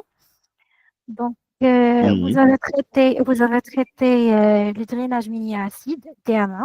Donc, Mhm. Mhm. quels sont les obstacles techniques donc, au traitement du DMA à l'échelle du continent? Donc, et Mhm. deuxièmement, d'après votre travail dans le mine de Gantour à Bengrir, quelles sont, Mhm. ou bien quelles mesures de gestion des résidus miniers sont mises en place par l'OCP à Gantour? Et merci. OK, merci encore, Madame Myriam. Donc, au niveau des drainages miniers acides, par exemple, les études qui avaient été menées, comme je l'ai dit, c'est vraiment un véritable problème. Donc, l'un des problèmes qui avait été mené, c'était par exemple les techniques de conditionnement qui était possible de développer pour pouvoir, par exemple, stopper l'évolution, soit mettre en place une technique pour pouvoir recueillir, ou bien soit mettre en place des sortes de digues dans ces sites-là qui vont pouvoir stopper l'évolution, ou bien par exemple mettre en place des systèmes au cours des réhabilitations. Il y avait un professeur Akou et puis un de docteur Hamza, par exemple, qui avait développé une technique où il fallait mettre en place une sorte de membrane qui allait pouvoir recueillir, par exemple, ce drainage aminé acide-là, et puis soit traiter, ou bien soit, lorsqu'on a pu conditionner cela, mettre en place des différentes espèces pour pouvoir stabiliser, ou bien pour pouvoir décontaminer le site. Donc, ça dépend. Dans certaines littératures, il y a comme des gros bassins de recueillement qui sont mis en place pour pouvoir recueillir ce drainage minier acide-là, et puis le traiter. Donc, maintenant, quant au traitement, il y a plusieurs aspects. Soit c'est d'utiliser des batteries solubilisatrices qui vont pouvoir comme on appelle, solubiliser certaines particules pour les rendre moins nocives, ou bien soit mettre en place des techniques, même des batteries qui consomment effectivement certains éléments. Ça, c'est après des études microbiologiques. Donc, il y a plusieurs pistes de solutions. C'est clair que on essaie avec tout ce qui est sustainable, il y a les gens essaient plus de proposer des solutions sustainable pour que cela se fasse sans impact. Le problème, c'est que c'est lent, mais bon, on est obligé de faire avec parce que parce que voilà, c'est moins nocif par rapport à d'autres techniques qui sont utilisées ou d'autres agents sont utilisés pour pouvoir faciliter le processus. Maintenant, au niveau de la mine de Gantour, nous, dans nos travaux, par exemple, on avait décidé de valoriser tout ce qui était phosphogypse, bout de lavage et puis bout de step. Donc, on avait trouvé des compositions. On avait fait des études en serre d'abord, avec plusieurs compositions de ces différents mélanges, soit 60%, 80%. Donc, et à partir de là, on essaie d'évaluer la meilleure composition. Et cette meilleure composition-là a été transplantée sur le site. Donc, par exemple, la meilleure composition, on avait pris 60% de phosphogypse, 30%, 35% de bout de lavage et puis 5% de bout de step. Donc, cette quantité-là, qui a été estimée en tonnes sur le site de Bengueri, nous avons essayé de créer des tranchées. Et dans cette tranchée-là, nous avons répandu le mélange dans cette tranchée-là. Certainement, la prochaine séance, je vais présenter cela. Et dans cette tranchée-là, nous avons répandu les différents mélanges-là. Et ces mélanges-là, avec des teneurs en certains éléments, parce que les études avaient montré qu'il y avait, c'est clair que c'était riche en phosphore, mais c'était riche également, il y avait des teneurs intéressantes en azote et puis en potassium. Donc, on avait planté des différentes espèces. Donc, dans ces différentes tranches-là, on a planté 6 espèces. Et les 6 espèces-là, ça fait partie généralement des techniques de restauration des sols. Parce que dans les techniques de restauration des sols, la diversité des espèces contribue aussi à la réussite de la restauration du sol. Donc, on avait utilisé 6 espèces qui sont dans la zone, comme il y avait le caroubier, l'olivier, qui est beaucoup utilisé dans cette zone-là. Il y avait le pistachier, il y avait le faux poivrier, l'aganier, et puis comment on appelle ça? Il y avait un autre, l'eucalyptus. Donc, ce sont des espèces qui sont beaucoup utilisées dans cette zone-là. On a étudié sur le site pour pouvoir essayer d'apprécier les critères de réhabilitation. Mais à l'issue de cela, on avait sélectionné 3 espèces qui peuvent être, par exemple, utilisées. Normalement, on avait proposé, par exemple, s'il fallait utiliser, il y avait un projet avec les gens de Bouskra, je crois bien dans la zone, dans le sud du Maroc, où on avait, par exemple, dit on pouvait recommander des espèces comme le faux poivrier, l'eucalyptus et puis le pistachier, s'ils voulaient. Donc, c'est un peu ça. Il y avait un autre projet où ils avaient demandé dans le processus de réhabilitation, restauration de leur site dégradé. On avait proposé, par exemple, que le mélange pouvait être utilisé pour pouvoir, au niveau de la plante, pour pouvoir stopper, par exemple, le processus de dégradation. Mais associer, par exemple, ce mélange-là avec le faux poivrier, parce que dans cette zone, je ne sais pas si vous connaissez, dans cette zone-là, il y a beaucoup de plantes de faux poivriers et d'eucalyptus qui sont plantées dans cette zone. Donc, pour pouvoir contribuer à la stabilisation, on pouvait essayer d'ajouter ce mélange-là au niveau des différentes plantes pour pouvoir aider. Donc, en gros, c'est un peu ça qu'on avait réalisé. C'est clair qu'on en parlera à la prochaine séance qui parlera de la restauration des sites. D'accord, merci. OK, une dernière intervention, et puis on va se donner rendez-vous pour samedi. Certainement, là, il y aura un seul module, après ça, on pourra discuter. Ibrahima Dramé, monsieur Ibrahima Dramé. OK, bonsoir à tout le monde. Merci pour la parole donnée. Je salue l'initiative et je remercie le présentateur pour cette belle présentation à la fois claire et captivante. Je suis Ibrahima Dramé du Sénégal. Je suis physicien et chercheur en énergie renouvelable, précisément au niveau du stockage d'énergie renouvelable. Le stockage d'énergie renouvelable, qui dit stockage d'énergie renouvelable, il parle des batteries. Où on stocke les métaux, où on utilise les métaux lourds, à savoir le lithium, le cadmium, les métaux de transition en général. J'ai une question à vous poser. Quel impact les métaux lourds ont-ils sur la biodiversité des sols? C'est ça ma question. D'accord. Non, merci encore. Bon, je vais prendre 2 questions en même temps. Bon, Prosper, je pense que parce que Abdelrahman avait déjà levé sa main. Donc, je vais prendre les 2 dernières questions et puis après, on va terminer. Oui, Abdelrahman? Oui.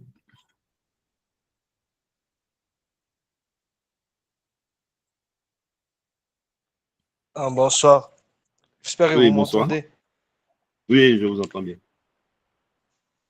Merci pour votre présentation claire et je salue l'initiative. En gros, ma question, c'est autour des... En fait, je suis géomaticien et ma question, c'est là où vous avez parlé de la cartographie et les cycles. Donc, je voulais savoir quelle est l'émission principale d'un sigiste autour des mines et comment il participe à l'exploration et l'exploitation des mines. Comment est? Comment un géomaticien participe à l'exploitation d'un site minier? OK, d'accord. OK, et Prosper pour terminer. D'accord, merci pour la présentation. Ma question était par rapport à la présence des métaux lourds dans le sol. J'aimerais savoir cette présence ou bien le taux élevé de ces métaux lourds est dû à l'exploitation, est dû bien pendant l'exploitation ou c'était déjà présent dans le sol. C'est-à-dire, j'aimerais savoir si c'est en exploitant qu'on rejette ces métaux lourds dans le sol ou ces métaux lourds existaient déjà. Je ne comprends pas l'origine de ces métaux lourds lors de l'exploitation. Ok, d'accord. Vous avez compris où je reformule? Ok, bon, pour la première, l'impact. Oui, j'ai compris. C'est-à-dire, comment on justifie la présence des métaux lourds là dans le sol? Exactement. Voilà. Voilà, bon, en général, au niveau de l'impact des ETM, c'est que il faut savoir que normalement, le problème, ils ne sont pas biodégradables. Donc, du coup, quand ils se retrouvent dans, bon, on va rentrer un peu plus de technique, quand ils se retrouvent dans le sol, mais peut-être la question, je vais répondre d'abord la présence élevée des ETM. Généralement, sur les sites miniers, je peux prendre un exemple. Dans nos régions, souvent, les sites miniers là, avant, c'était des endroits où on pratiquait l'agriculture. Donc, ça veut dire que normalement, c'était des endroits qui ne représentaient pas de danger. Mais quand l'entreprise vient s'installer, comme je disais, les sites miniers là utilisent beaucoup d'eau. Donc, généralement, l'eau est maintenant dans les processus qui est utilisé de séparation, par exemple, pour séparer l'or avec, par exemple, ce qu'on appelle le stérile et autres. Les produits qui sont utilisés, ce sont ces produits-là qui contiennent des éléments traces métalliques. Et ce sont ces produits-là qui contiennent comment on appelle ça là, le mercure, ce sont ces produits-là qui contiennent le cadmium, ce sont ces produits-là qui contiennent le plomb. Donc, du coup, pendant le lavage et autres, lorsque on finit, par exemple, on est en train de passer aux différentes phases d'extraction, l'eau qui est utilisée là, avec les produits de séparation, de décantation, tout ça là, les produits-là contiennent tous ces différents éléments. Donc, du coup, ces éléments-là sont rejetés dans les cours d'eau, ou bien, soit, avant de partir au cours d'eau, ils coulent dans le site, et généralement, qui parle de cours d'eau, parle de différents, automatiquement de contact avec le sol. Et ainsi, on va retrouver ces différents contaminants-là. Maintenant, comme je disais, comme ils ne sont pas biodégradables, donc au fur et à mesure, ils s'accumulent, et du coup, commencent à représenter un danger pour l'environnement. Donc, par exemple, par leur présence, ils étaient là. Les poissons qui étaient dans le cours d'eau vont commencer à disparaître parce que le taux est élevé, donc ils ne peuvent plus supporter. Dans les sols, généralement, les sols qui étaient utilisés pour l'agriculture, où on pourrait retrouver, par exemple, la présence de vers de terre, la présence de pas mal d'indices biologiques indiquant que le sol est fertile, on ne va plus les retrouver. Donc, du coup, on va plus les retrouver à cause de la forte contamination en ce site-là. Donc, du coup, il répond automatiquement à ce qui est l'impact. Donc, vu qu'ils ne sont pas biodégradables, ils s'accumulent, et du coup, lorsque la plante, c'est pour ça qu'on va rentrer dans un peu plus de technique, la plante se nourrit dans la solution du sol. Donc, normalement, lorsqu'ils rejoignent la plante, lorsque la plante, par exemple, qui a besoin, je vais prendre un exemple, la plante, par exemple, a besoin de calcium, qui est Ca2+. La plante qui a besoin de calcium, qui est Ca2+, pour pouvoir se nourrir. Cette plante-là, lorsqu'on a utilisé les métaux lourds aussi se sont retrouvés dans la solution du sol.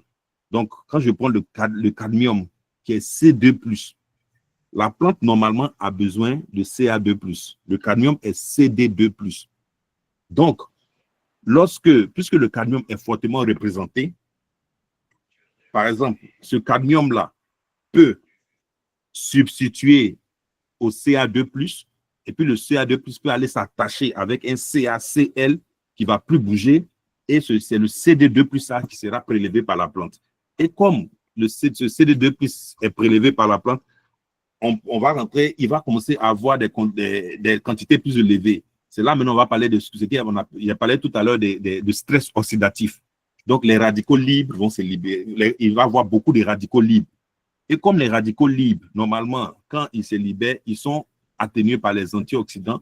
Donc, la plante n'a plus d'éléments nécessaires pour pouvoir combattre.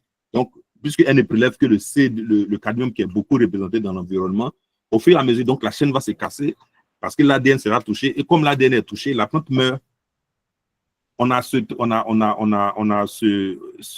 aspect-là. Un autre aspect, c'est que le calcium, le CD2+, est placé, c'est-à-dire le calcium a formé CaCl. CaCl, ça veut dire que c'est un solide. Il ne bouge plus. Le calcium, CaCl2, le calcium, le cadmium est prélevé par la plante. La plante produit du fruit. Les fruits là, donc le cadmium va se positionner dans les fruits, c'est-à-dire il prend toute la plante, il se positionne dans les fruits. Nous, ne sachant pas la provenance du produit, on achète le fruit qui contient beaucoup de cadmium, on consomme. Lorsqu'on consomme, on a beaucoup plus d'éléments. Ces éléments qui devaient nous apporter la force, on est en train de consommer beaucoup plus d'éléments de métaux lourds qui ne favorisent rien dans notre organisme et qui n'a pas d'antioxydants pour pouvoir combler parce que on a de plus en plus, les teneurs sont de plus en plus élevées. Donc, du coup, on fait place à nos reins qui ne peuvent plus filtrer. Donc, on a tout ce qui est insuffisance rénale, ou bien on a d'autres maladies dont on ignore la source. Un autre aspect, j'ai parlé du caractère volatile du mercure. Le mercure est volatile, donc on le respire parce que le mercure est utilisé sur le site. Donc, vu que même dans les processus de réhabilitation, il y a des techniques, parce que lui, il est volatile, même en laboratoire, il y a des techniques. La façon d'analyse du mercure est différente de la façon, par exemple, d'analyse du phosphate et du phosphore. Donc, le mercure qui est volatile, on le respire, et en le respirant, il participe également, il rentre dans notre organisme, et là, on prend d'autres contaminations par l'air qui peut représenter un danger, une intoxication également. Les éléments que j'ai cités, qui sont le mercure et autres, vont se retrouver dans les cours d'eau. Les cours d'eau, soit par les robinets, lorsque nous avons des robinets qui sont rattachés, tout ça là, on va utiliser. Il y a dans certaines villes, dans certains villages, on ne peut plus utiliser les robinets, on ne peut plus utiliser l'eau issue des robinets là parce que ces zones sont fortement polluées. Donc, du coup, on se retrouve comme ça où les éléments de trace ont pollué tout l'environnement et soit les populations sont obligées de quitter là, ou bien soit ceux qui restent là décident de subir malgré les impacts négatifs. Maintenant, au niveau des géomaticiens qui participent, le géomaticien participe à plusieurs niveaux. Actuellement, tous les géomaticiens, on a besoin pratiquement de tout, surtout dans que ce soit l'agriculture, comme la foresterie, tout ça, on a besoin des géomaticiens. Parce que on a besoin des géomaticiens pour la surveillance des sites. On a besoin, parce que même le site dont on parlait des orpailleurs clandestins, le site minier, la mine qui a eu l'autorisation, souvent, ils sont en concurrence avec les orpailleurs clandestins qui viennent occuper cette zone-là. Donc, par exemple, la cartographie peut surveiller le site. Donc, le géomaticien peut mettre en place un modèle pour une surveillance du territoire, du site minier. Le géomaticien, par exemple, au niveau entre le géomaticien et le géophysicien, ils vont se rejoindre parce qu'au niveau des sondages, pour pouvoir évaluer les quantités du gisement, on a besoin, par exemple, de géomaticiens pour pouvoir modéliser. Donc, par exemple, en faisant une cartographie, il va pouvoir dire, bon, à partir des données qu'on a pu récolter, que le géophysicien a pu récolter, j'ai pu élaborer la carte et je pense que les différentes prédictions me disent qu'on peut exploiter la mine sur 30 ans. Donc, OK. Donc, si on peut exploiter la mine sur 30 ans, côté économique, il peut avoir un autre spécialiste va dire, bon, vu que la mine est exploitée sur 30 ans, vu nous, ce qu'on a investi, nous, on peut rentrer dans nos bénéfices sur 20 ans. Voilà. Donc, après ça, soit on peut libérer la mine ou bien on peut céder la mine, comme je le disais, à un junior ou bien un autre senior qui a un chiffre d'affaires moins élevé que le nôtre pour pouvoir faire ça. Donc, au niveau même, le géomaticien même peut travailler dans le sens de l'ONG. Parce que, en ce sens que le géomaticien, lorsque on parlait de cas de M. Tara parlait au niveau des forêts, le géomaticien peut cartographier parce qu'on se dit, mais tiens, il paraît qu'il y a des orpailleurs clandestins dans cette zone-là. On veut cartographier notre forêt pour savoir dans quelle zone ils sont situés exactement et puis quelle est l'étendue des travaux qu'ils sont en train de mener. Donc, par les données spatiales, le géomaticien a son rôle à jouer parce qu'il peut nous donner des informations sur l'étendue ou l'impact des orpailleurs dans la forêt. Parce que dans nos régions, dans la zone tropicale, les forêts, ce ne sont pas des forêts claires. Très souvent, ce sont des forêts où même à 10 heures, il fait nuit. Donc, simplement par la cartographie, on a déjà une idée de pouvoir, bon, tiens, je pense que cette zone-là, c'est une zone utilisée par les orpailleurs. Donc, soit il faut prendre des mesures de restriction, ou bien on peut dire, bon, à telle ONG, les orpailleurs ont travaillé dans cette zone-là. Nous, on voudrait un plan de réhabilitation ou de restauration du site, parce que voici ce que la carte nous montre. Donc, à partir de ce plan-là, on peut faire des premières études et puis après, lancer des processus de restauration ou bien mettre la pression à certains sites miniers pour pouvoir réhabiliter. Donc, merci à tout un chacun. On va se donner rendez-vous pour le samedi à 10h30, heure du Maroc, et puis à 9h30, heure de Côte d'Ivoire. Donc, merci beaucoup et puis bonne soirée à vous.